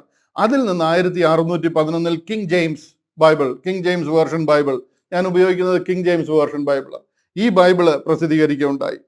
ഈ ബൈബിളിൽ നിന്നാണ് 1611-ൽ ഏകദേശം 54 തിയോളജിയൻസ്, വളരെ ഡെഡിക്കേറ്റഡ് ആയിട്ടുള്ള ദൈവകൃപയുള്ള 54 തിയോളജിയൻസ് ഇരുന്ന് 7 വർഷം കൊണ്ട് ഓരോ വാക്കുകളും അതുപോലെ എബ്രായ, അരമായ, ഗ്രീക്ക് ഭാഷയിൽ നിന്നും ഒപ്പിയെടുത്ത് എഴുതിയിരിക്കുന്ന ബൈബിളാണ് ഈ കിങ് ജെയിംസ് വേർഷൻ ബൈബിൾ എന്ന് പറയുന്നത്. എന്നാൽ ഏകദേശം 2000-ലേക്ക് എത്തിക്കഴിഞ്ഞപ്പോൾ, 1900-ന് ശേഷം എത്തിക്കഴിഞ്ഞപ്പോഴത്തേന് നിറയെ വേർഷനുകൾ അതുകൊണ്ട് വരുവാനായിട്ടിടയായി. അതിൽ നിന്ന് കാര്യം സാത്താൻ അറിയാം ഈ കാലഘട്ടത്തിൽ ജനം നിറയെ ഇൻഫർമേഷൻസ്, കാര്യങ്ങൾ അങ്ങോട്ടും ഇങ്ങോട്ടും കൈമാറാനും ആശയവിനിമയം നടത്താനും ഇതിന്റെ ഡീറ്റെയിലുകൾ കണ്ടുപിടിക്കുകയും ഒക്കെ ചെയ്യുമെന്നുള്ളത് അറിയാം. അപ്പോഴത്തേന് കൺഫ്യൂസ് ചെയ്യാനായിട്ട് നിറയെ ബൈബിളുകൾ ERV, ASV, RSV, NIV, ESV, amplified, NAB, NLT എന്ന് വേണ്ട, നിങ്ങൾ യു ജസ്റ്റ് നെയിം ഇറ്റ്, ആയിരക്കണക്കിന് വേർഷനുകൾ 3000-ലേറെ വേർഷൻ ബൈബിളുകൾ പ്രിന്റ് ചെയ്തിരിക്കുക. എന്നാൽ അമേരിക്കയിൽ ആദ്യമായിട്ട് പ്രിന്റ് ചെയ്യുന്ന ബൈബിൾ കിങ് ജെയിംസ് വേർഷൻ ബൈബിളാണ്. അവിടുത്തെ ഗവൺമെന്റ് അപ്രൂവ് ചെയ്തിരിക്കുന്ന ഒന്നാമത്തെ, അവരെല്ലാം വളരുന്നത് കിങ് ജെയിംസ് വേർഷൻ ബൈബിൾ പഠിച്ചിട്ടാണ്. ഹല്ലേലൂയ. ഞാൻ പറഞ്ഞു വന്നത്, നിറയെ കൺഫ്യൂഷനുകൾ ഇന്ന് ബൈബിളിൽ കൂടെ തന്നെ ഉണ്ടായിട്ടുണ്ട്. അതുകൊണ്ട് നിങ്ങൾ ബൈബിളിൽ ഇങ്ങനൊരു കൺഫ്യൂഷൻ ഉണ്ടാകുമ്പോൾ തീർച്ചയായിട്ടും ഈ കിങ് ജെയിംസ് വേർഷൻ ബൈബിൾ പഠിക്കുവാനും അത് മനസ്സിലാക്കുവാനും ഞാൻ വിനീതമായിട്ട് ഓർപ്പിക്കുക. അല്ല എന്നുണ്ടെങ്കിൽ നിങ്ങൾക്ക് ഈ വ്യത്യാസം മനസ്സിലാകത്തില്ല. നിങ്ങൾ ഇത് രണ്ടും കൂടെ മിക്സ് ആയിപ്പോവും. ഇതിന് യഹൂദിയ പദ്ധതിയും ക്രിസ്തീയ പദ്ധതിയുമാണ്. ഇതിനെ മനസ്സിലാക്കിയില്ല എന്നുണ്ടെന്നുണ്ടെങ്കിൽ ഒരു കംപ്ലീറ്റ് കൺഫ്യൂഷനിലേക്ക് പോകും കാര്യങ്ങൾ. നിത്യതയിൽ നിന്ന് നമ്മൾ കൈവിടപ്പെട്ടു പോകുന്നതിനിടയായിത്തീരും. ഇത് ദൈവിക പദ്ധതിയാണ്, 2 പദ്ധതിയാണ്. The 2 ministries of Christ. ഇത് രണ്ടും ദൈവിക പദ്ധതിയാണ്. ഒന്ന് പോളിന്റെ പദ്ധതിയും ഒന്ന് യേശുക്രിസ്തുവിന്റെ പദ്ധതിയുമല്ല. അങ്ങനെ ജനം പഠിപ്പിച്ചു വെച്ചിരിക്കുന്നത് കൊണ്ട് നമുക്ക് സത്യം അറിയാതെ പോകും.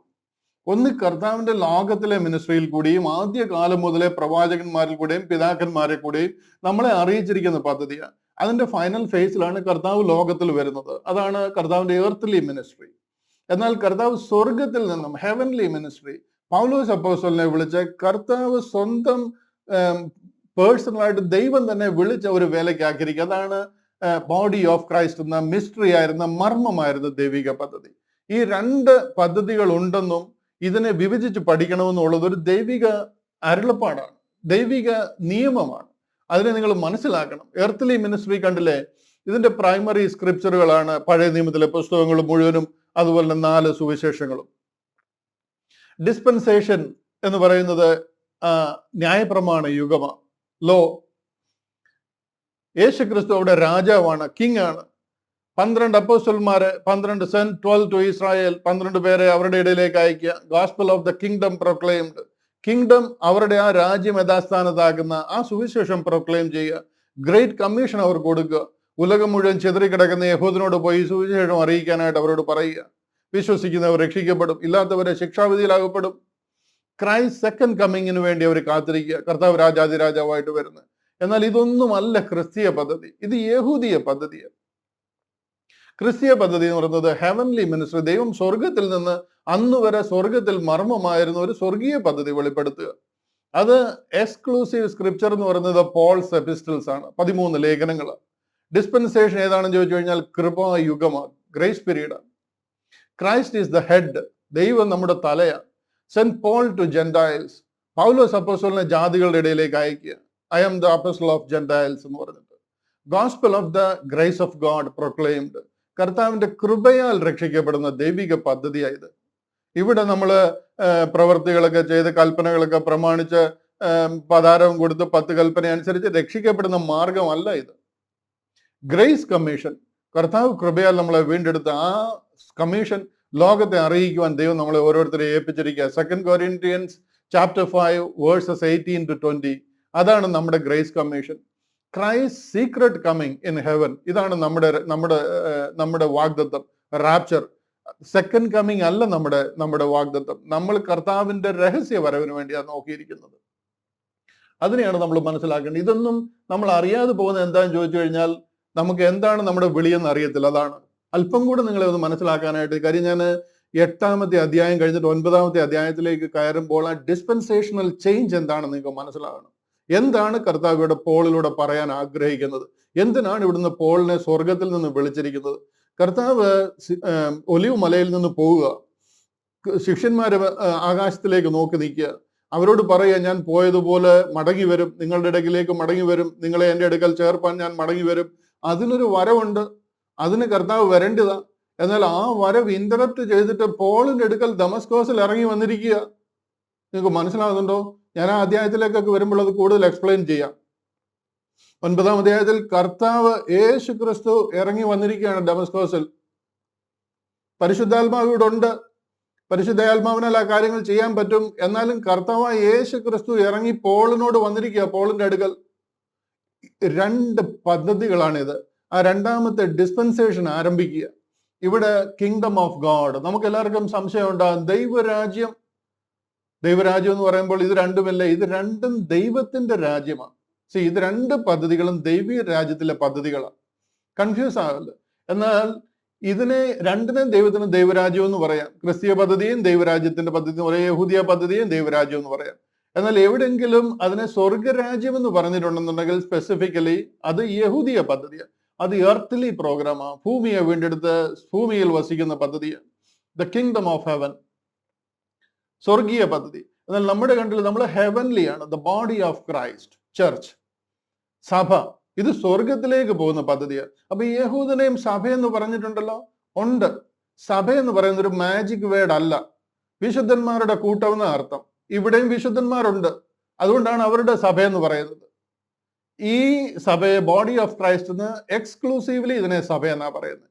എന്നാൽ യഹൂദ പദ്ധതികളെയും യോവേൽ പ്രവചനത്തിലൊക്കെ നോക്കിയാൽ സഭയെ വിളിപ്പീൻ, സഭായോഗം വിളിപ്പീൻ, സഭയെ ശുദ്ധീകരിപ്പീൻ എന്നൊക്കെ പറയുന്ന സഭയുണ്ട്. അത് ക്രിസ്തീയ സഭയല്ല, അത് പഴയ നിയമത്തിലെ മോശയുടെ കാലം മുതലേ ഉള്ള സഭയാ. ഹല്ലേലൂയ. ഇവിടെ കിങ്ഡം ഓഫ് ഗോഡ് എന്ന് പറയുന്നതിൽ 2 പദ്ധതികളാണ്. ഒന്ന് യഹൂദിയ പദ്ധതിയും ഒന്ന് ക്രിസ്തീയ പദ്ധതിയും. ഒന്ന് പ്രോഫസി പ്രോഗ്രാം ആയിരുന്നു, മറ്റൊന്ന് മിസ്റ്ററി ആയിരുന്നു. യഹൂദന് വേണ്ടിയിട്ടുള്ളതാണ്. ഇത് യഹൂദനും ജാതികളും സകല മനുഷ്യർക്കുമുള്ള പദ്ധതിയാണ്. ഇതിനകത്തിൽ ഓൾഡ് ടെസ്റ്റമെന്റും 4 ഗോസ്പലുകളും ജനറൽ എപ്പിസ്റ്റൽസും റെവലേഷനും എല്ലാം ചേരുന്ന ഒരു പദ്ധതിയായത്. 12 അപ്പോസ്തലന്മാർ അറിയിച്ചത് ഈ പദ്ധതിയാണ്. അവരെ വിളിച്ചത് ഇതിനു വേണ്ടിയിട്ട്. അവരെ വിളിച്ചത് കൃപയാലല്ലോ, വിശ്വാസം മൂലം നിങ്ങൾ രക്ഷിക്കപ്പെട്ടിരിക്കുന്നത്, കർത്താവ് കാൽവറിയിൽ നിവർത്തിച്ച രക്ഷണീയ പ്രവൃത്തിയിലൂടെ നിങ്ങൾ രക്ഷിക്കപ്പെട്ടു എന്ന് പറയാൻ അല്ല. അത്രയുമെങ്കിലും നിങ്ങൾ ഉറച്ച് വിശ്വസിക്കുകയും മനസ്സിലാക്കുകയും ചെയ്യണം. ഇവിടെ റോമ ലേഖനം മുതൽ ഫിലമോൻ എഴുതിയ ലേഖനം വരെയാണ് പൗലോസ് അപ്പോസ്തലൻ കൂടെ ജാതികളെ രക്ഷിക്കാനായിട്ട് ദൈവം പറഞ്ഞിരിക്കുന്ന ദൈവിക പദ്ധതി. അപ്പൊ തെറ്റിദ്ധരിക്കല്, ബൈബിൾ അപ്പം നിങ്ങൾക്ക് അത്രയും മതിയോ എന്ന് ചോദിക്കല്. ഇതൊക്കെ മുട്ടാ തർക്കങ്ങളും ആവശ്യമില്ലാതെ കാര്യങ്ങളെ മനസ്സിലാക്കാൻ താല്പര്യമില്ലാത്തവരുടെ തർക്കങ്ങളുമാണ്. ബൈബിൾ കവർ ടു കവർ ദൈവവചനമാണ്. അതിലുള്ള എല്ലാ കാര്യങ്ങളും ദൈവശ്വാസിയും. അതാ ഞാൻ പറഞ്ഞത്, സ്വർഗത്തിൽ സ്ഥിരമായിരിക്കും ദൈവവചനമാണ്.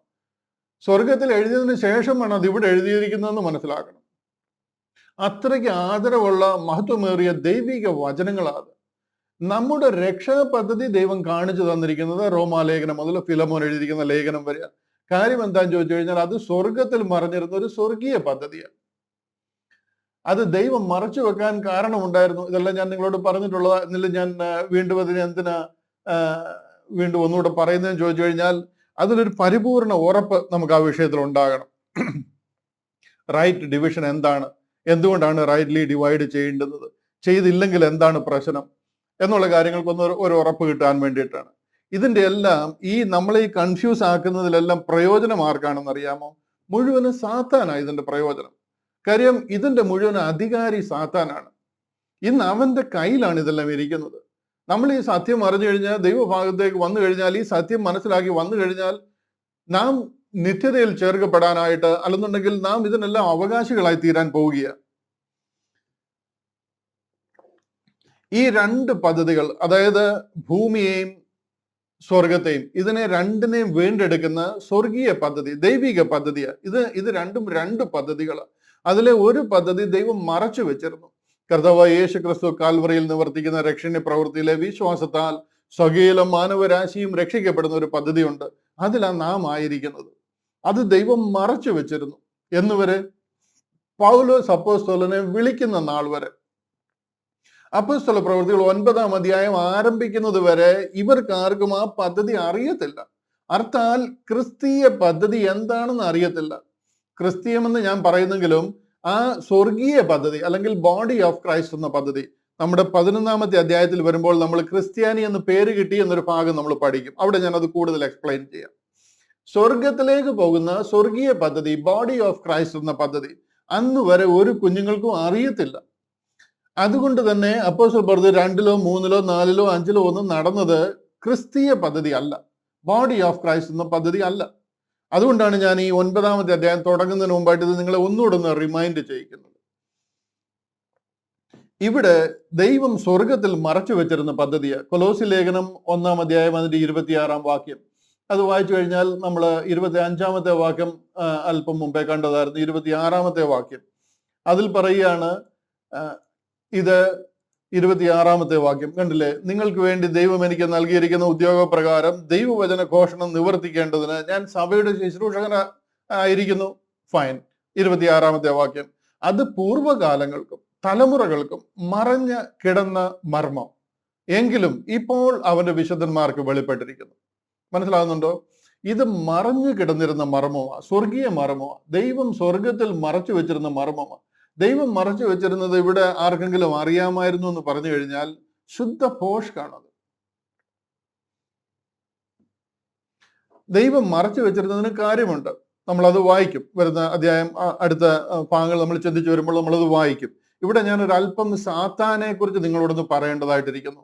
ഈ ദിവസങ്ങളിലൊക്കെ എൽദോ ബ്രദർ ചെയ്യുന്ന ഒരു വീഡിയോ ഉണ്ട്, മനുഷ്യപുത്രന്മാരുടെ തേജസ്കരണം അല്ലെങ്കിൽ സൃഷ്ടിയുടെ തേജസ്കരണം എന്ന് പറഞ്ഞിട്ട് ഒരു വീഡിയോ ചെയ്യുന്നുണ്ട്. വളരെ മനോഹരമായിട്ട് ആ വീഡിയോ ചെയ്യുന്നുണ്ട്. ഞാനത് പറയണം, ആ വിഷയങ്ങളൊക്കെ കവർ ചെയ്യണമെന്ന് വിചാരിച്ചിരുന്നെങ്കിലും ഞാൻ ആഗ്രഹിച്ചിരുന്നതിനേക്കാൾ ഭംഗിയായിട്ട് എൽദോ ബ്രദർ അത് കവർ ചെയ്യുന്നുണ്ട്. അതുകൊണ്ട് ഞാൻ അതിലേക്ക് കടക്കുന്നില്ല. നിങ്ങൾ എല്ലാവരും ആ വീഡിയോ കാണണം, കേൾക്കണം എന്ന് ഞാൻ പ്രത്യേകം ഓർപ്പിക്കുക. കാര്യം എന്താണെന്ന് ചോദിച്ചു കഴിഞ്ഞാൽ, ഞാൻ ഈ പറഞ്ഞു വരുന്ന കാര്യങ്ങളെല്ലാം വളരെ ഡീറ്റെയിൽ ആയിട്ട് അദ്ദേഹം അതിൽ കവർ ചെയ്തിട്ടുണ്ട്. ഇവിടെ ലൂസിഫറിനെ കുറിച്ച് നമ്മൾ അറിയാതിരിക്കല്. അവൻ ആരായിരുന്നു എന്ന് ചോദിച്ചു കഴിഞ്ഞാൽ ദൈവദൂതന്മാരിൽ, അതായത് ദൈവത്തിന്റെ സൃഷ്ടിയിൽ പ്രധാനിയായിരുന്നു. 1-2 ചില നമ്മുടെ പഠിച്ച പുസ്തകം തന്നെയാണ്, അതിലെ 1-2 കട്ടിങ് ഞാൻ നിങ്ങളെ ഒന്ന് കാണിച്ചിട്ട് ഞാൻ അത് എക്സ്പ്ലെയിൻ ചെയ്യാം. അതായത് ലൂസിഫർ ആരായിരുന്നു എന്നുള്ളത് ഇത് കണ്ടില്ലേ, നമ്മൾ ഇതാണ് പഠിച്ചത്. Lucifer, I will, however, one of God's creature did not like God's plan. ദൈവത്തിന്റെ പദ്ധതി, ദൈവത്തിന്റെ സൃഷ്ടിയായിരുന്ന ലൂസിഫറിന് ഇഷ്ടമായില്ല. ദൈവത്തിന്റെ സൃഷ്ടിയായിരുന്നു, ദൈവം സൃഷ്ടിച്ച സൃഷ്ടികളിലെ ഏറ്റവും പ്രധാന ദൂതനായിരുന്നു ലൂസിഫർ എന്ന് പറയുന്നത്. His name was Lucifer. ഇത് ബൈബിളിൽ പറഞ്ഞിട്ടില്ല ലൂസിഫർ ആണെന്നുള്ളത്. Lucifer was the anointed cherub that covereth. ദൈവ സിംഹാസനത്തെ മറയ്ക്കുന്ന കെരൂബായിരുന്നു ഈ ലൂസിഫർ എന്ന് പറയുന്നത്. അതായത് ദൈവിക സാന്നിധ്യത്തിൽ ദൈവത്തോടൊപ്പമായിരുന്നവൻ. He was created to lead the angelic host in song and praise of God. ദൈവത്തെ വർഷിപ്പ് ചെയ്യുന്നതിൽ, ആരാധനയിൽ ആ ഒരു ഏഞ്ചലിക് ഹോസ്റ്റിനെ ലീഡ് ചെയ്തിരുന്നത് ഈ ലൂസിഫർ ആയിരുന്നു. He was created to lead. അവനെ സൃഷ്ടിച്ചത് അതിനു വേണ്ടിയിട്ട്. Angelic host in song and praise to God. He was covered with the beautiful stones that reflected the glory of God throughout the heavens. അവനെ സൃഷ്ടിച്ചിരുന്നത് അതിമനോഹരങ്ങളായ രത്നങ്ങൾ കൊണ്ടും വജ്രങ്ങൾ കൊണ്ടും വിലയേറിയ കല്ലുകൾ കൊണ്ടുമാണ്. അതിമനോഹരമായിട്ട് ദൈവം അവനെ സൃഷ്ടിച്ചിരുന്നത്. എന്തുകൊണ്ട് അങ്ങനെ സൃഷ്ടിച്ചതെന്ന് ചോദിച്ചു കഴിഞ്ഞാൽ, അവൻ ദൈവത്തിന്റെ സന്നിധിയിൽ മറ്റുള്ള ദൂതന്മാരുടെയൊക്കെ മേലെയായിരുന്നു അവന്റെ സ്ഥാനം. അവൻ സൃഷ്ടികളിൽ പ്രധാനിയായിരുന്നു. ഞാൻ കഴിഞ്ഞ ആഴ്ചയിൽ നമ്മുടെ സഭായോഗത്തിൽ മഹാപുരോഹിതന്റെ ഡ്രസ്സിനെ കുറിച്ച് പറഞ്ഞപ്പോൾ നിങ്ങൾ ശ്രദ്ധിക്കുന്നുണ്ടാവും, കേട്ടവര് മനസ്സിലായിട്ടുണ്ടാവും. ആ മഹാപുരോഹിതന്റെ ഡ്രസ്സ് കോടിക്കണക്കിന് രൂപ വിലയുള്ള ഡ്രസ്സ്.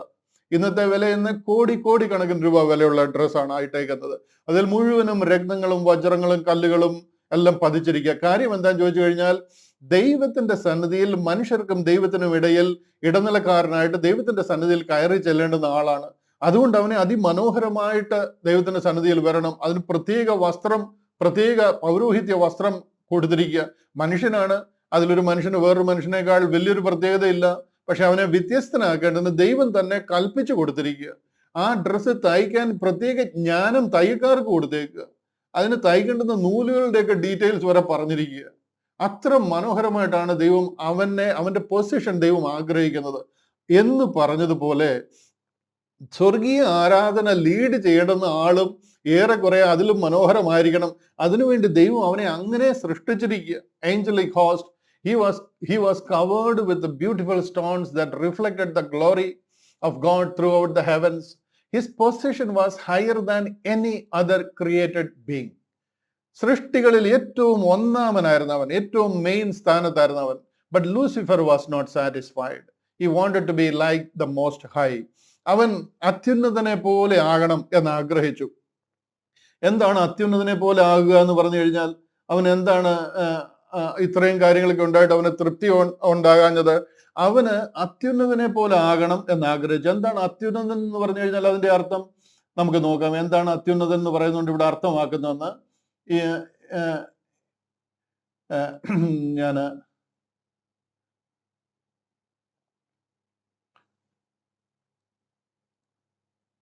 ഇവിടെ എടുത്തിട്ടുണ്ട്. അതായത് ഉൽപ്പത്തി പുസ്തകം 14-ാം അധ്യായം, ഉൽപ്പത്തി പുസ്തകം 14-ാം അധ്യായം അതിന്റെ 14-ാം അധ്യായം അതിന്റെ 19-ാം വാക്യം. അവൻ അവനെ അനുഗ്രഹിച്ചു, സ്വർഗത്തിനും ഭൂമിക്കും നാഥനായി അത്യുന്നതനായ ദൈവത്താൽ അബ്രഹാം അനുഗ്രഹിക്കപ്പെടുമാറാകട്ടെ. ഇത് മൽക്കീസേദെക്ക് അബ്രഹാമിനെ അനുഗ്രഹിക്കുന്ന ഒരു ഭാഗമാണ്. അവിടെ മൽക്കീസേദെക്ക് പറയുകയാണ്, അവൻ അവനെ അനുഗ്രഹിച്ചു. മൽക്കീസേദെക്ക് അബ്രഹാമിനെ അനുഗ്രഹിച്ചു, സ്വർഗത്തിനും ഭൂമിക്കും നാഥനായി അത്യുന്നതനായ ദൈവത്താൽ അബ്രഹാം അനുഗ്രഹിക്കപ്പെടുമാറാകട്ടെ. അതായത് അത്യുന്നതൻ എന്ന് പറഞ്ഞു കഴിഞ്ഞാൽ, ദ മോസ്റ്റ് ഹൈ എന്ന് പറഞ്ഞു കഴിഞ്ഞാൽ സ്വർഗത്തിനും ഭൂമിക്കും നാഥനായിരിക്കണം. ഇതാണ് സാത്താൻ ആഗ്രഹിച്ചത്. അവൻ ദൈവത്തെ പോലെ, ദൈവത്തിന് മേലെ സ്വർഗത്തിന് നാഥനാകണം, അപ്പോൾ തന്നെ ഭൂമിക്ക് നാഥനാകണം. അർത്ഥാൽ ഇത് രണ്ടും അവന്റെ കൺട്രോളിൽ വരണം. സ്വർഗവും ഭൂമിയും അവന്റെ കയ്യിലിരിക്കണം. 22-ാമത്തെ വാക്യം കൂടെ നോക്കാം. അതിൽ പറയാണ്, അതിന് അബ്രഹാം സോദോം രാജാവിനോട് പറഞ്ഞത്, ഞാൻ അബ്രഹാമിനെ സമ്പന്നനാക്കിയെന്ന് നീ പറയാതിരിപ്പാൻ ഞാൻ ഒരു ചരടാകട്ടെ ചെരുപ്പാട്. 22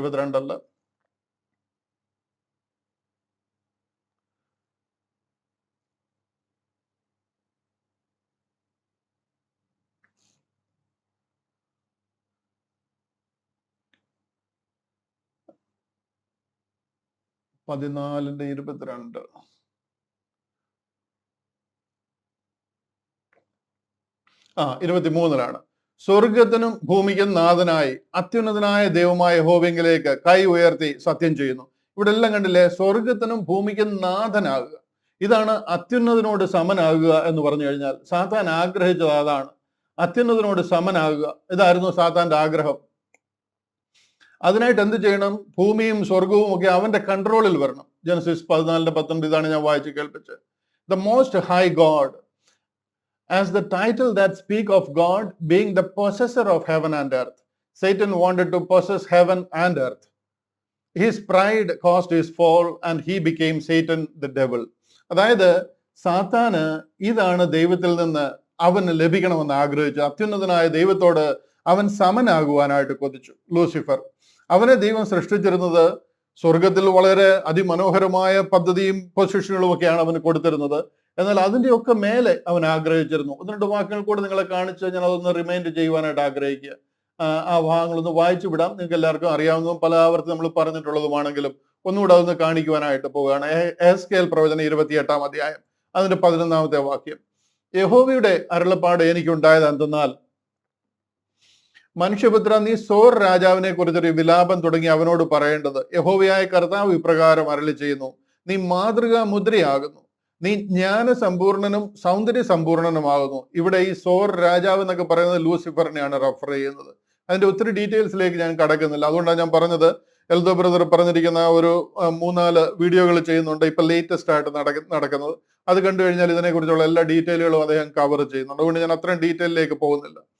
യഹോവയായ കർത്താവ് ഇപ്രകാരം അരുളി ചെയ്യുന്നു, നീ മാതൃക മുദ്രയാകുന്നു, നീ ജ്ഞാന സമ്പൂർണനും സൗന്ദര്യ സമ്പൂർണനും തന്നെ. മനസ്സിലായോ? ജ്ഞാന സമ്പൂർണന, അറിവിൽ അവൻ വളരെ സമ്പൂർണന. നമ്മൾ ഇന്ന് ജ്ഞാനം അന്വേഷിച്ചുകൊണ്ടിരിക്കുന്നതേ ഉള്ളൂ. അവൻ ജ്ഞാന സമ്പൂർണന, സൗന്ദര്യ സമ്പൂർണന. വളരെ മനോഹാരിതയിൽ ദൈവം അവനെ സൃഷ്ടിച്ചു. നീ ദൈവത്തിന്റെ തോട്ടമായ ഏദനിലായിരുന്നു. അവനു വേണ്ടി അവന്റെ പാർപ്പിടമായിരുന്നു ദൈവം അന്ന് സൃഷ്ടിച്ചിരുന്ന ഭൂമി. എന്നാൽ അവന്റെ വീഴ്ചയിൽ ദൈവം അവനെ ശപിക്കുകയും അതോട് ചേർന്ന് അവന്റെ പാർപ്പിടമായിരുന്ന ഭൂമിയും ചേർന്ന് ശപിക്കപ്പെടുകയും ചെയ്തു. അങ്ങനെയാണ് ഭൂമി പാഴായും ശൂന്യമായും ഇരുട്ട് ബാധിച്ച് വെള്ളത്താൽ ചുറ്റപ്പെട്ട് പോകുന്നത്. അതിനെ റീജൂവിനേറ്റ് ചെയ്തിട്ടാണ്, റീവാമ്പ് ചെയ്തിട്ടാണ് ഏദനിൽ മനുഷ്യനെ സൃഷ്ടിക്കുന്നത്. പാഴും ശൂന്യമായി കിടന്ന ഭൂമിയുടെ മേൽ പരിശുദ്ധ ആത്മാവ് ഇറങ്ങി വരികയും അവിടെ വെളിച്ചം വീശുകയും ഒക്കെ ചെയ്തിട്ട് അതിനെ കരയും കടലുമായിട്ട്, വെള്ളവും കരയുമായിട്ട് ദൈവം മാറ്റുകയും അതിനെ നവഗ്രഹങ്ങളിൽ ഒന്നിനോട് ചേർന്നിണക്കി മനുഷ്യവാസ യോഗ്യമാക്കി തീർക്കുകയും ഒക്കെ ചെയ്യുകയായിരുന്നു. അതിന്റെയൊക്കെ ഡീറ്റെയിലേക്ക് ഞാനിപ്പോൾ കടക്കുന്നില്ല. ഒരു നല്ല അളവിന് എൽദോ ബ്രദർ അത് കവർ ചെയ്തിട്ടുണ്ട്. നീ ദൈവത്തിന്റെ തോട്ടമായ ഏദനിലായിരുന്നു. ഏദൻ തോട്ടം താമ്രമണി, പീതരത്നം, വജ്രം, പുഷ്പരാഗം, ഗോമേതകം, സൂര്യകാന്തം, നീലക്കല്ല്, മാണിക്യം, മരതകം മുതലായ സകല രത്നങ്ങളും നിന്നെ മൂടിയിരുന്നു. മനസ്സിലായോ? ചുമ്മാതെ ഒരു പൊട്ടുമാതിരി ഒന്നുമില്ല, അത് നിന്നെ മൂടിയിരിക്കുക. അതിന്റെ പ്രഭ എന്ത് ഭയങ്കര പ്രഭയായിരുന്നു നീക്കൊന്ന് ചിന്തിക്കാം. അങ്ങനെയായിരുന്നു അവനെ ദൈവം സൃഷ്ടിച്ചിരുന്നത്. നിന്നെ തീർത്ത നാളിൽ നിന്നിൽ ഉള്ള തടങ്ങളുടെയും കൂടുകളുടെയും പണി പൊന്നുകൊണ്ടുള്ളതായിരുന്നു. അധികം എക്സ്പ്ലനേഷനിലേക്ക് ഞാൻ കടക്കുന്നില്ല. നീ ചിറക് വിടർത്തി മറയ്ക്കുന്ന കെരൂബാകുന്നു. ദൈവത്തിന്റെ സിംഹാസനത്തെ ഇങ്ങനെ ചിറക് വിടർത്തി മറയ്ക്കുന്ന ഒരു കെരൂബ്, ആ കെരൂബ് ഗ്രൂപ്പിൽ പെട്ടിരുന്ന ഒരു ദൂതനായിരുന്നു. ഞാൻ നിന്നെ വിശുദ്ധ ദേവപർവ്വതത്തിൽ ഇരുത്തിയിരുന്നു. ദൈവം ഇരിക്കുന്ന സ്ഥലമാ വിശുദ്ധ ദേവപർവ്വതം. ആ ദേവപർവ്വതത്തിൽ നിന്നെ ഞാൻ ഇരുത്തിയിരുന്നു എന്ന് പറഞ്ഞാൽ ദൈവത്തോടൊപ്പമായിരുന്നു എന്ന് വേണമെങ്കിൽ പറയാം. നീ അഗ്നിമയ രഥങ്ങളുടെ മധ്യേ സഞ്ചരിച്ചു പോന്നു. അവൻ സഞ്ചരിച്ചിരുന്നത് സ്വർഗത്തിൽ അഗ്നിമയ രഥങ്ങൾ, അവന്റെ ചുറ്റിനും അഗ്നിമയ രഥങ്ങൾ. ദൈവം സഞ്ചരിച്ചിരുന്നത് അഗ്നിമയ രഥങ്ങളില. നമുക്കറിയാം ഏലിയാവിനെ ദൈവം വന്ന് എടുത്തുകൊണ്ട് പോകുന്നത് ഒക്കെ നമുക്കറിയാം അഗ്നിമയ രഥങ്ങളിൽ വന്ന്. അതുപോലെ ദൈവത്തെ പോലെ ദൈവത്തോടൊപ്പം അഗ്നിമയ രഥങ്ങളിൽ സ്വർഗത്തിൽ സഞ്ചരിച്ചിരുന്നു. അവന് ചുറ്റുമുണ്ടായിരുന്ന എസ്കോട്ട്, അവനെ കാവൽ ചെയ്തുണ്ടായിരുന്ന എസ്കോട്ടുകൾ പോലെ അവനോടൊപ്പം ഉണ്ടായിരുന്നത് അഗ്നിമയ രഥങ്ങളാ. അതായിരുന്നു അവന്റെ ഒരു സ്റ്റാറ്റസ്.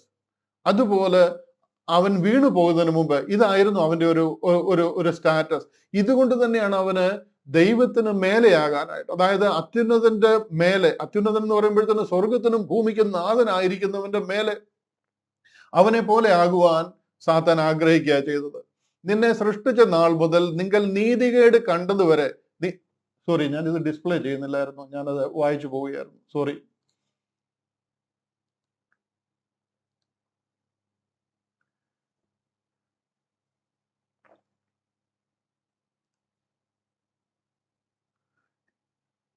ഇതെല്ലാം ഞാൻ വായിച്ചു. നീ ദൈവത്തിന്റെ തോട്ടമായ ഏദനിലായിരുന്നു.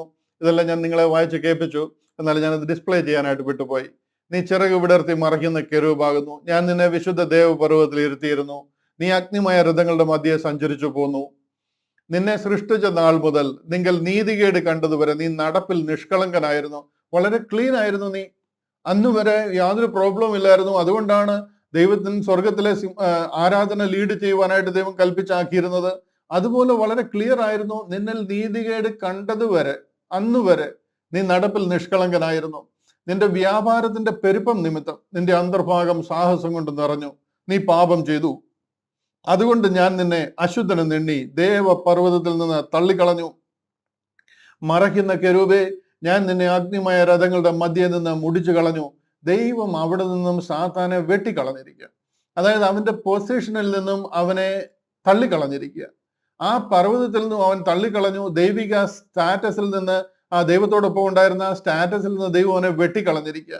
ഞാൻ നിന്നെ അഗ്നിമയ രഥങ്ങളുടെ മധ്യേ നിന്ന് മുടിച്ചു കളഞ്ഞു. ഇതാണ് അവന് സംഭവിച്ചിരിക്കുന്നത്.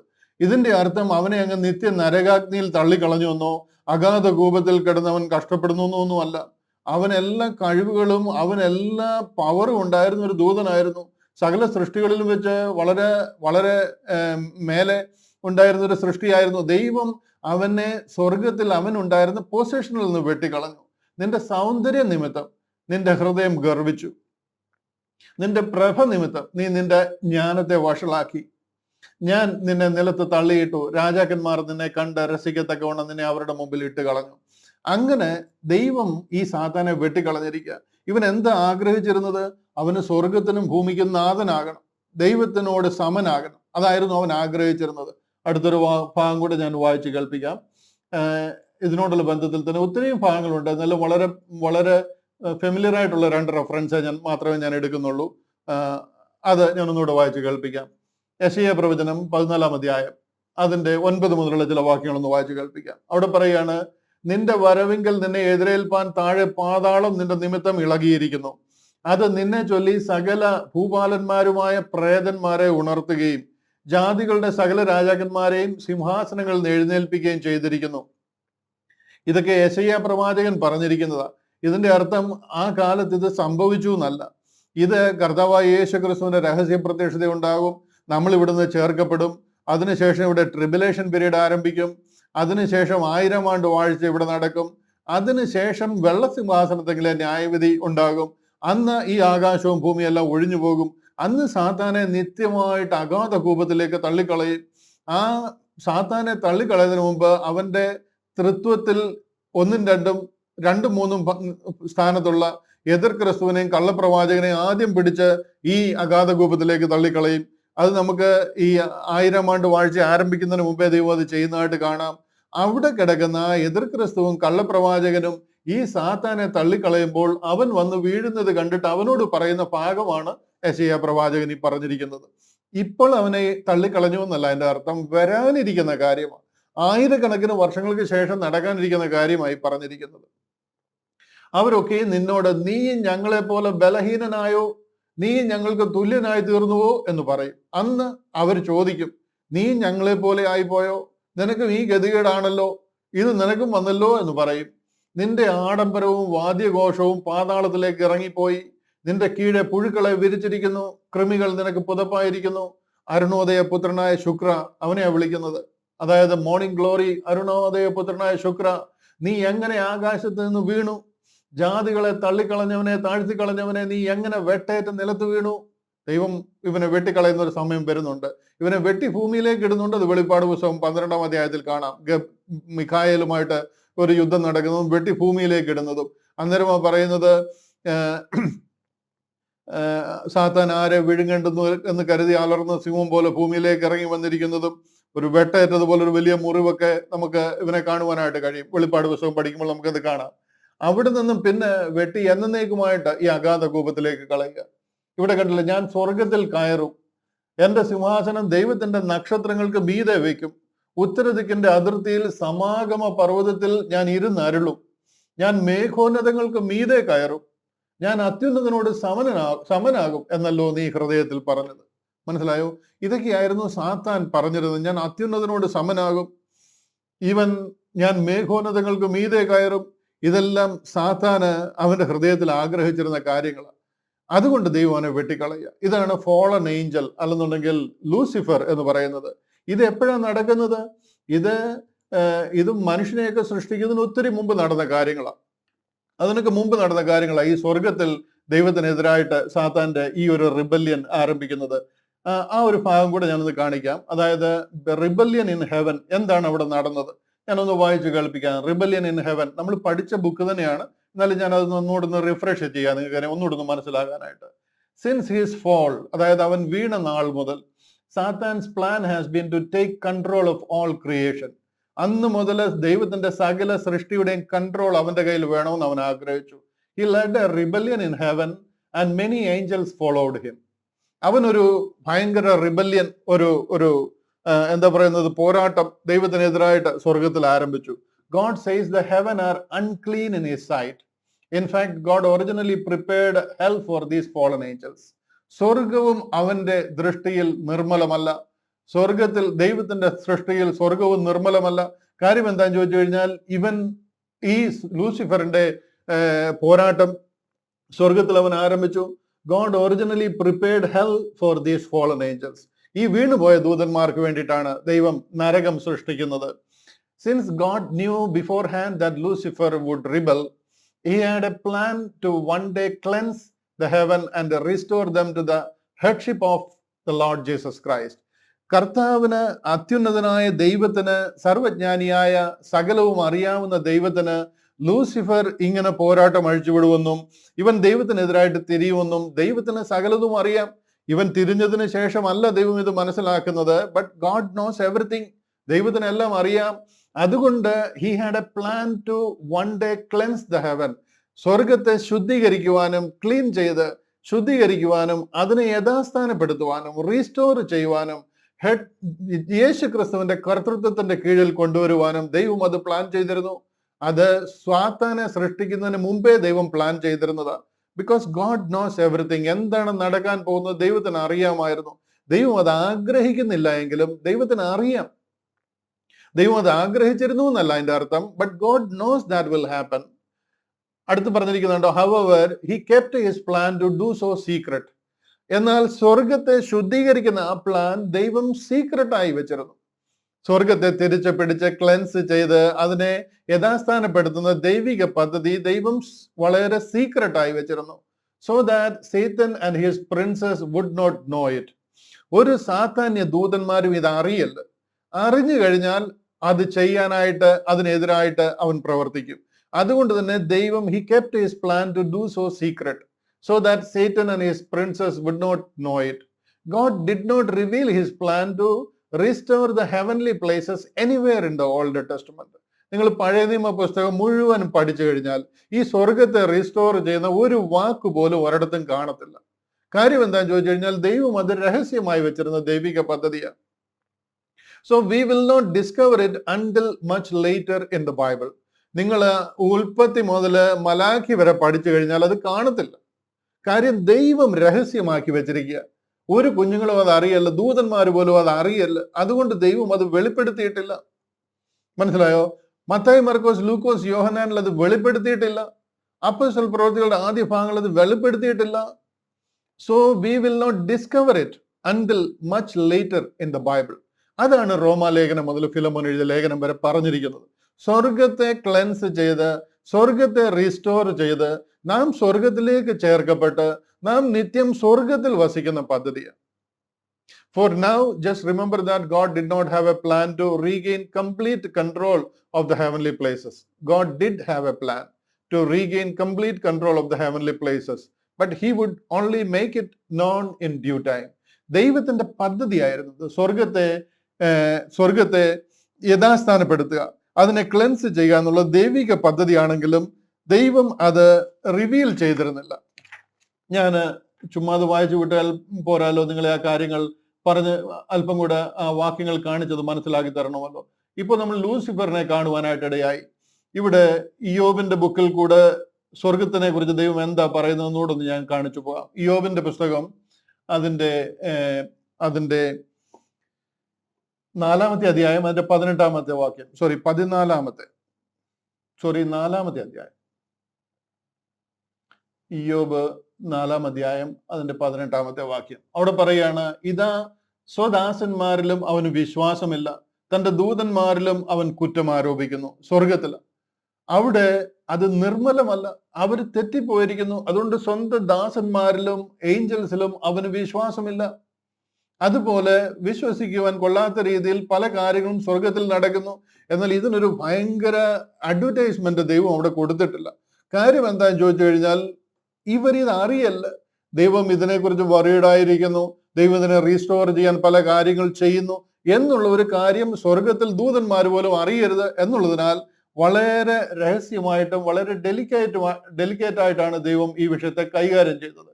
എഫേസ്യ ലേഖനം 6-ാം അധ്യായം അതിന്റെ 12-ാം വാക്യം, എഫേസ്യർ 6:12 അവിടെ പറഞ്ഞത് കണ്ടോ, നമുക്ക് പോരാട്ടമുള്ളത് ജഡരക്തങ്ങളോടല്ല, വാഴ്ചകളോടും അധികാരങ്ങളോടും, ഇതെല്ലാം സാത്താന്യ ദൂതന്മാരാ, ഈ അന്ധകാരത്തിന്റെ ലോകാധിപതികളോടും സ്വർലോകങ്ങളിലെ ദുഷ്ടാത്മസേനയോടും അത്രേ.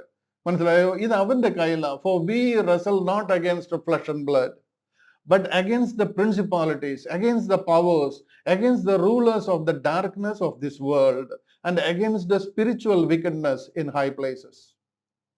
സ്വർലോകങ്ങളിലെ ദുഷ്ടാത്മസേന, ഈ അന്ധകാരത്തിന്റെ ലോകാധിപതി ആരാ ഇത്?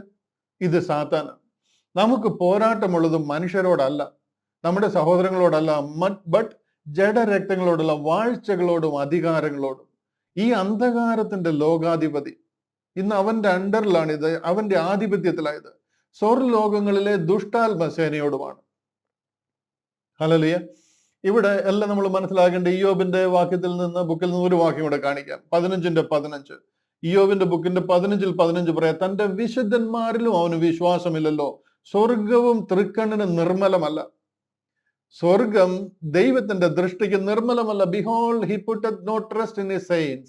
Yeah, the heavens are not clean in his sight. ദൈവത്തിന്റെ ദൃഷ്ടിയിൽ സ്വർഗം നിർമ്മലമല്ല. ഇത് നിർമ്മലമല്ല, അതുകൊണ്ട് ഇതിനെ ശുദ്ധീകരിക്കണം എന്നുള്ള ഒരു ആക്ഷൻ ദൈവം അന്ന് എടുക്കുന്നില്ല. അന്ന് അതിനൊരു വലിയ പബ്ലിസിറ്റി കൊടുക്കുന്നില്ല. നിങ്ങൾ ഈ കാര്യം ആ ഒരു അർത്ഥത്തിലും ആ ഒരു പെർസ്പെക്റ്റീവിലും അതിനെ കാണണം. അത് സ്വർഗവും നിർമ്മലമല്ല.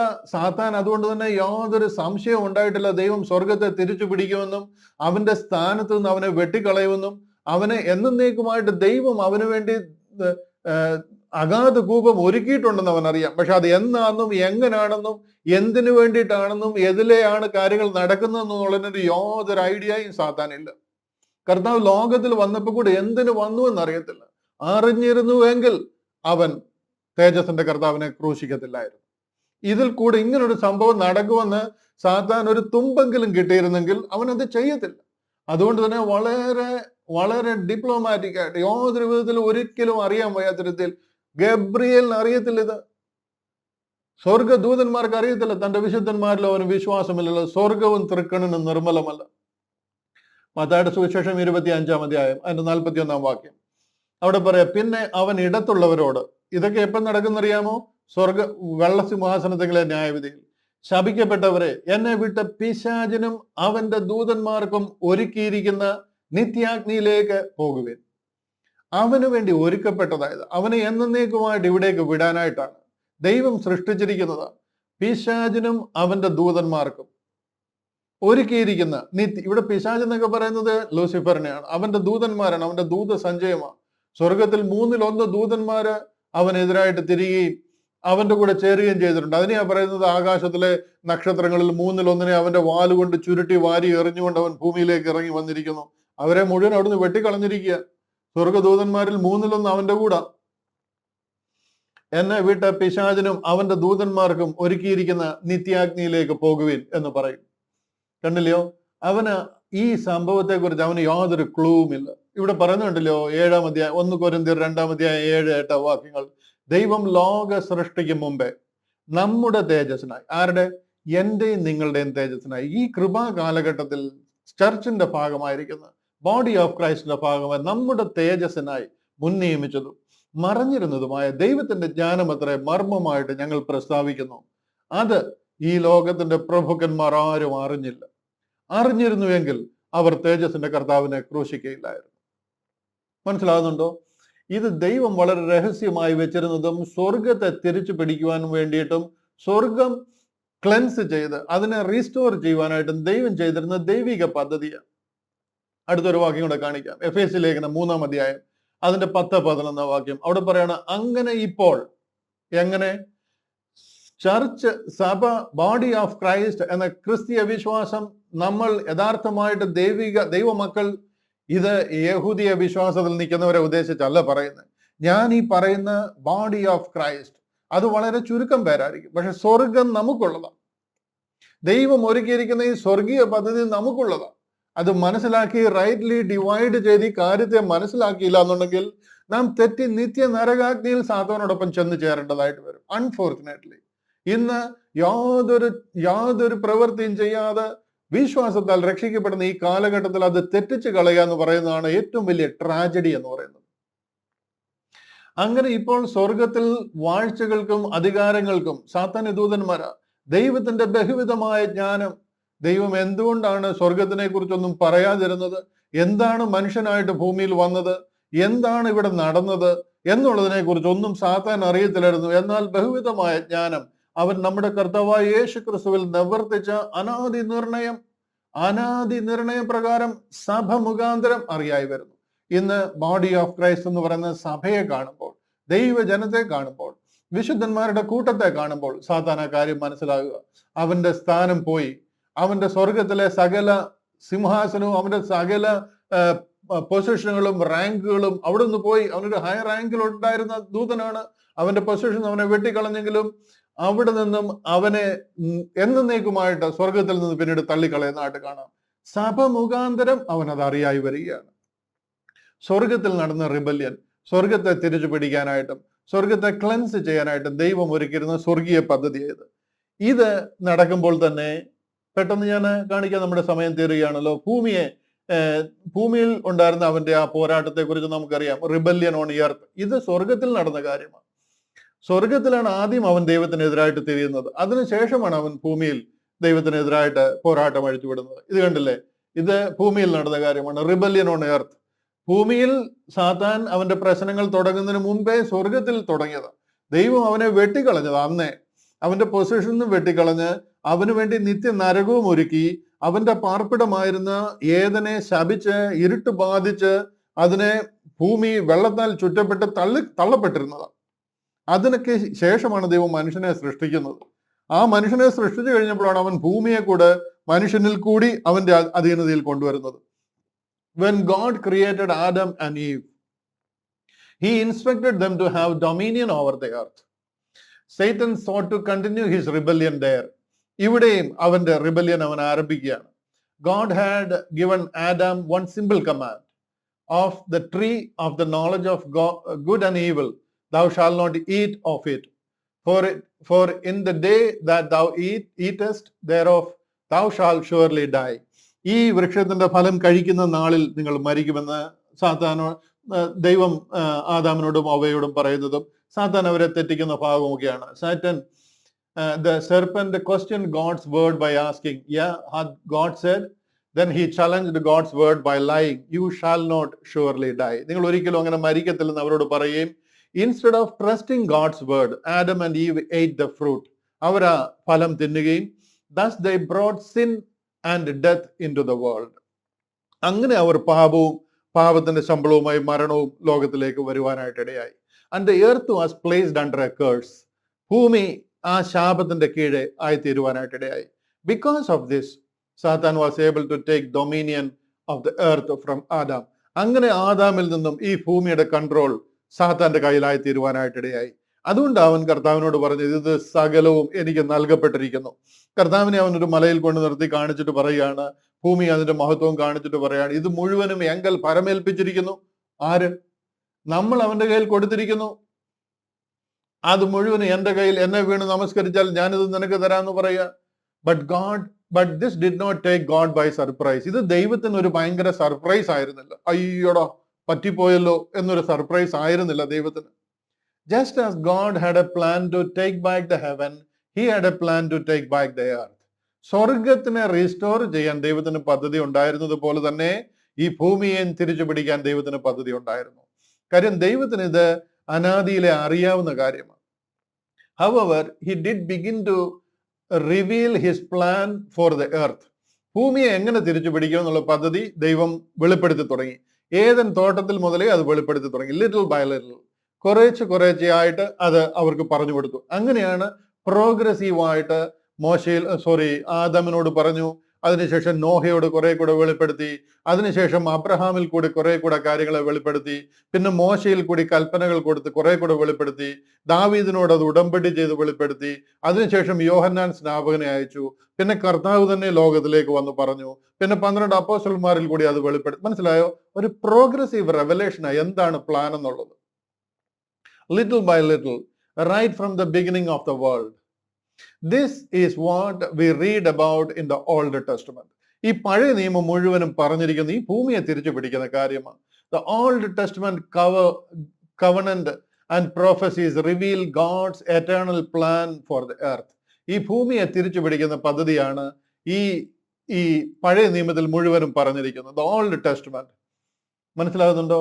ഇതാണ് ദൈവം പറഞ്ഞിരിക്കുന്ന, ഈ ഓൾഡ് ടെസ്റ്റ്മെന്റിൽ പറഞ്ഞിരിക്കുന്ന പദ്ധതി. ഇത് സ്വർഗത്തെ തിരിച്ചു പിടിക്കുന്ന ഈ പദ്ധതി പറഞ്ഞിട്ടില്ല, ഇവിടെ എങ്ങും പറഞ്ഞിട്ടില്ല, ഒരു മനുഷ്യർക്കും അറിയത്തുമില്ല. ഇതാണ് ക്രിസ്തീയ പദ്ധതി. And unless and otherwise you rightly divide, you cannot understand what is the calling of Christians. നമ്മളെ എന്തിനു വേണ്ടി വിളിച്ചിരിക്കുന്നു എന്ന് നമ്മൾ അറിയത്തില്ല.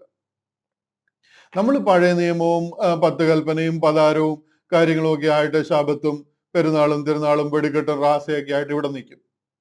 ഒരു ദിവസം കർത്താവ് വരും, അല്ലെങ്കിൽ ഒരു ദിവസം നമ്മുടെ മൂക്കിൽ നിന്ന് ശ്വാസം പോകും. നിത്യ നരകാഗ്നിയിലേക്ക് സാത്താൻ എന്താ ദൈവത്തിനെതിരായിട്ട് തിരിഞ്ഞത്, എന്താണ് അവന് വേണ്ടി ദൈവം ചെയ്തിരിക്കുന്നതെന്ന് ഏകദേശം ഒരു ഐഡിയ നിങ്ങൾക്ക് കിട്ടിയെന്ന് ഞാൻ വിശ്വസിക്കുന്നു. അതിനെ പൂർണ്ണമായിട്ട് മനസ്സിലാക്കിയില്ല എന്നുണ്ടെങ്കിൽ വളരെ നിസ്സാരമായിട്ട് രക്ഷിക്കപ്പെടാവുന്ന, വിശ്വാസത്താൽ കൃപയാൽ രക്ഷിക്കപ്പെടുകയും രക്ഷിക്കപ്പെടുന്ന നാളിൽ തന്നെ പരിശുദ്ധ ആത്മാവിനാൽ നമ്മളെ മുദ്രയിടുകയും ചെയ്യുന്ന ഒരു സ്വർഗീയ പദ്ധതിയിൽ നിന്ന് നമ്മൾ വീണു പോകുവാനായിട്ട് ഇടയാകും. അടുത്ത ആഴ്ച മുതൽ നമ്മൾ കയറുന്ന ഡിസ്പെൻസേഷണൽ ചേഞ്ച്, അതായത് അപ്പോസ്തല പ്രവൃത്തികളുടെ പുസ്തകം 9-ാമത്തെ അധ്യായത്തിലേക്ക് കയറുക. അത് കയറുമ്പോൾ നിങ്ങൾക്ക് അത് പൂർണ്ണമായിട്ട് മനസ്സിലാകണമെന്ന് ഞാൻ ആഗ്രഹിക്കുന്നു. അതിനു മുമ്പ് വരെയുള്ള എല്ലാ പുസ്തകത്തിലും പറഞ്ഞിരിക്കുന്നു, ഉൽപ്പത്തി മുതൽ അപ്പോസ്തല പ്രവൃത്തികൾ 8 വരെ പറഞ്ഞിരിക്കുന്നത് ഇതാണ്: God's plan to redeem the earth. ഭൂമിയെ റിഡീം ചെയ്യുന്നത്, വീണ്ടെടുക്കുന്ന പദ്ധതിയാണ്. അതൊരു പ്രൊഫസി പ്രോഗ്രാമാണ്. അത് പ്രവാചകന്മാർ മുഖാന്തരം, പിതാക്കന്മാർ മുഖാന്തരം എല്ലാം അരുളി ചെയ്തിരിക്കുന്നത്. കർത്താവ് യേശു ക്രിസ്തു തന്നെ പറയും, എന്നെ കുറിച്ച് പ്രവാചകന്മാർ മുഴുവനും പ്രവചിച്ചിരിക്കുന്നു, ന്യായപ്രമാണ പുസ്തകങ്ങളിൽ എന്നെ കുറിച്ച് എഴുതിയിരിക്കുന്നു. കർത്താവ് വരുന്നതിനെ കുറിച്ചും ഈ കാര്യങ്ങളൊക്കെ ഇവിടെ ചെയ്തതിനെ കുറിച്ചും അവരെ സ്വർഗരാജ്യത്തിലേക്ക് നയിക്കുന്നതിനെ കുറിച്ചും അതിനാര് കടക്കും ആര് കടക്കത്തില്ല, എന്ത് ചെയ്യണം, സെക്കൻഡ് കമ്മിങ്ങിനെ കുറിച്ചും രാജ്യം യഥാസ്ഥാനപ്പെടുത്തി കൊടുക്കുന്നതിനെ കുറിച്ചും പിതാക്കന്മാരോട് വാഗ്ദത്തം ചെയ്തിരിക്കുന്ന എന്നേക്കുമായിട്ട് ഞാൻ ഒരു രാജ്യം നിങ്ങൾക്ക് തരും, നിങ്ങളുടെ തലമുറ അതിൽ നിത്യം വസിക്കും, ഭൂമിയെ നിങ്ങൾ അവകാശമാക്കും, സൗമ്യതയുള്ളവർ ഭാഗ്യവാന്മാർ, അവർ ഭൂമിയെ അവകാശമാക്കും, ഒരു രാജാവ് അതിനെ നിത്യം ഭരിക്കും, നീതിയോടെ അതിനെ വാഴും, ഒരു കല്ല് കൈതൊടാതെ പറഞ്ഞു വന്ന ഒരു കല്ല് അതിനെ അടിക്കും, അതൊരു മഹാപർവ്വതമായി തീരും, അത് നിത്യരാജ്യത്വമായി മാറും. ഇതെല്ലാം പഴയ നിയമത്തിൽ പറഞ്ഞിരിക്കുന്ന promise. This is not Christianity.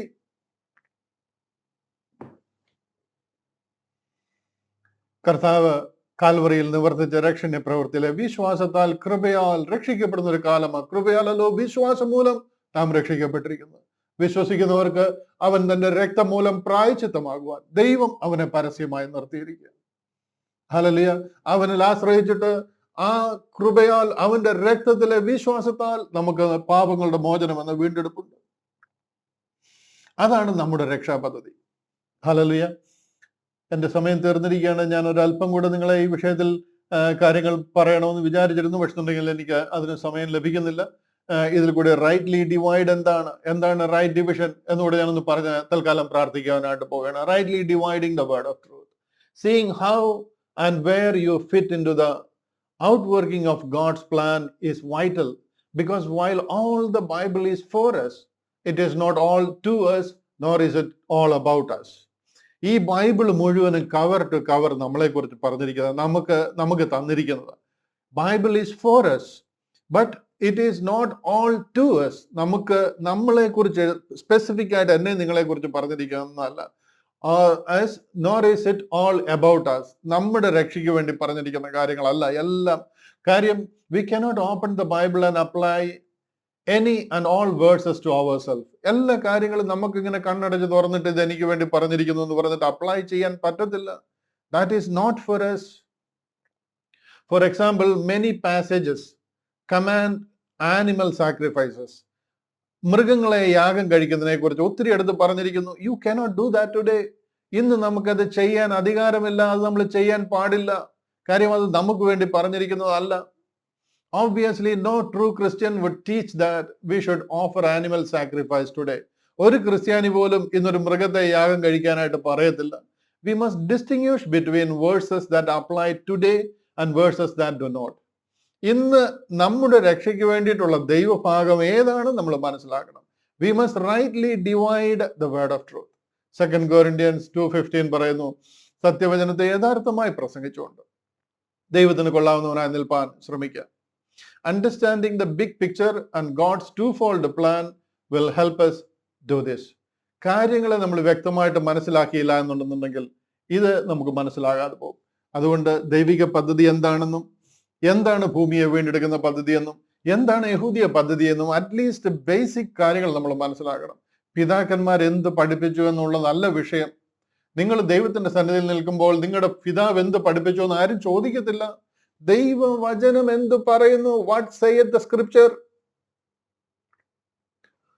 അതെനിക്ക് വലിയ പിടിയില്ല, ഞങ്ങളുടെ പിതാക്കന്മാർ പറഞ്ഞത് എനിക്ക് അറിയത്തുള്ളൂ എന്ന് പറഞ്ഞു കഴിഞ്ഞാൽ സാത്താനും അവന്റെ സൈന്യത്തിനും വേണ്ടി ഒരുക്കിയിരിക്കുന്നവനെ, ദുഷ്ടദാസനെ നിത്യ നരകാഗ്നിയിലേക്ക് പോകുന്നതിനിടയായിത്തീരും.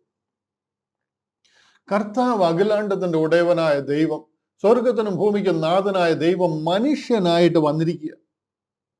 എനിക്ക് നിങ്ങൾക്കും പകരം ഈ ലോകത്തിൽ 33.5 വർഷം ജീവിച്ച് ആ തങ്ക രക്തം ആ കാൽവരി ക്രൂശിലൂടെ ഒഴുകി അതിലെ വിശ്വാസത്താൽ സകല മാനവരാശിക്ക് രക്ഷ എന്ന് പറഞ്ഞപ്പോൾ നമ്മൾ അത് വിശ്വസിക്കാതെ വേറെ പല കാര്യങ്ങളുടെ പുറകെ പോയിരിക്കുക. അതും എനിക്കറിയാം. അത് അറിഞ്ഞതുകൊണ്ട് ഒരു പ്രയോജനവുമില്ല. അതിലെ പരിപൂർണ സമർപ്പണം, അതല്ലാതെ വേറെ ഒന്നും രക്ഷയ്ക്കില്ല എന്നുള്ള പരിപൂർണ അണ്ടർസ്റ്റാൻഡിങ്ങും സമർപ്പണവും ഡെഡിക്കേഷനും. കർത്താവിന്റെ മുന്നിൽ സാഷ്ടാംഗം സമർപ്പിക്കുക. ക്രിസ്തു നമ്മുടെ പാപങ്ങൾക്ക് വേണ്ടി തിരുവെഴുത്തുകളും പ്രകാരം മരിച്ചു, അടക്കപ്പെട്ടു. തിരുവെഴുത്തുകളും പ്രകാരം 3-ാം നാൾ ഉയർത്തെഴുന്നേറ്റിരിക്കുന്നു. അവൻ എന്റെ രക്ഷകൻ, എന്റെ പാപം, ഞാൻ പാപിയായിരുന്നു, എന്റെ പാപം അവൻ കാൽവറിയിൽ നമുക്ക് വേണ്ടി പരിഹരിച്ചു. ആ പരമയാഗത്താൽ ഞാൻ എന്നേക്കുമായി മോചിതനായിരിക്കുന്നു. എന്നെ ചേർപ്പാൻ അവൻ വീണ്ടും വരുന്നു. ഞാൻ നിത്യം സ്വർഗത്തിൽ യുഗങ്ങൾ കർത്താവിനോടൊപ്പം വാഴും. ഇന്നത് 4 പേരോട് പറയാൻ നിങ്ങൾക്ക് ഭാഗ്യം കിട്ടിയാൽ നിങ്ങളുടെ ജീവിതകാലത്തിൽ നിങ്ങൾ ചെയ്യുന്നതിലെ ഏറ്റവും വലിയ കാര്യമായിരിക്കും ആ ചെയ്യുന്നത്. ഈ വീഡിയോ 4 പേർക്ക് ഫോർവേഡ് ചെയ്യാൻ നിങ്ങൾക്ക് കഴിഞ്ഞെങ്കിൽ നിങ്ങൾ ചെയ്യുന്നതിന്റെ ഏറ്റവും മഹത്വം എന്താണെന്നുള്ളത് അവിടെ ചെന്ന് കഴിയുമ്പോൾ നിങ്ങൾക്ക് മനസ്സിലാവും. ഹല്ലേലൂയ. അടുത്ത ആഴ്ചയിൽ നമ്മൾ അടുത്തൊരു അധ്യായത്തിലേക്ക് കയറുകയാണ്. എന്നാൽ കഴിയുന്നത്രയും വേഗത്തിൽ ഞാനത് തീർക്കാനായിട്ട് ശ്രമിക്കാം. വളരെ ഇൻട്രസ്റ്റിംഗ് ആയിട്ടുള്ള ചാപ്റ്റേഴ്സ് ആണ് നമ്മുടെ മുന്നിൽ ഇനിയും വരാൻ പോകുന്നത്. 10ാമത്തെ ഒരു അധ്യായമുണ്ട്. അത് പത്രോസ് അപ്പോസ്തലൻ കൊർന്നലിയോസിന്റെ ഭവനത്തിൽ പോകുന്ന ഒരു ഭാഗവുമായിട്ട് ബന്ധപ്പെട്ടതാണ്.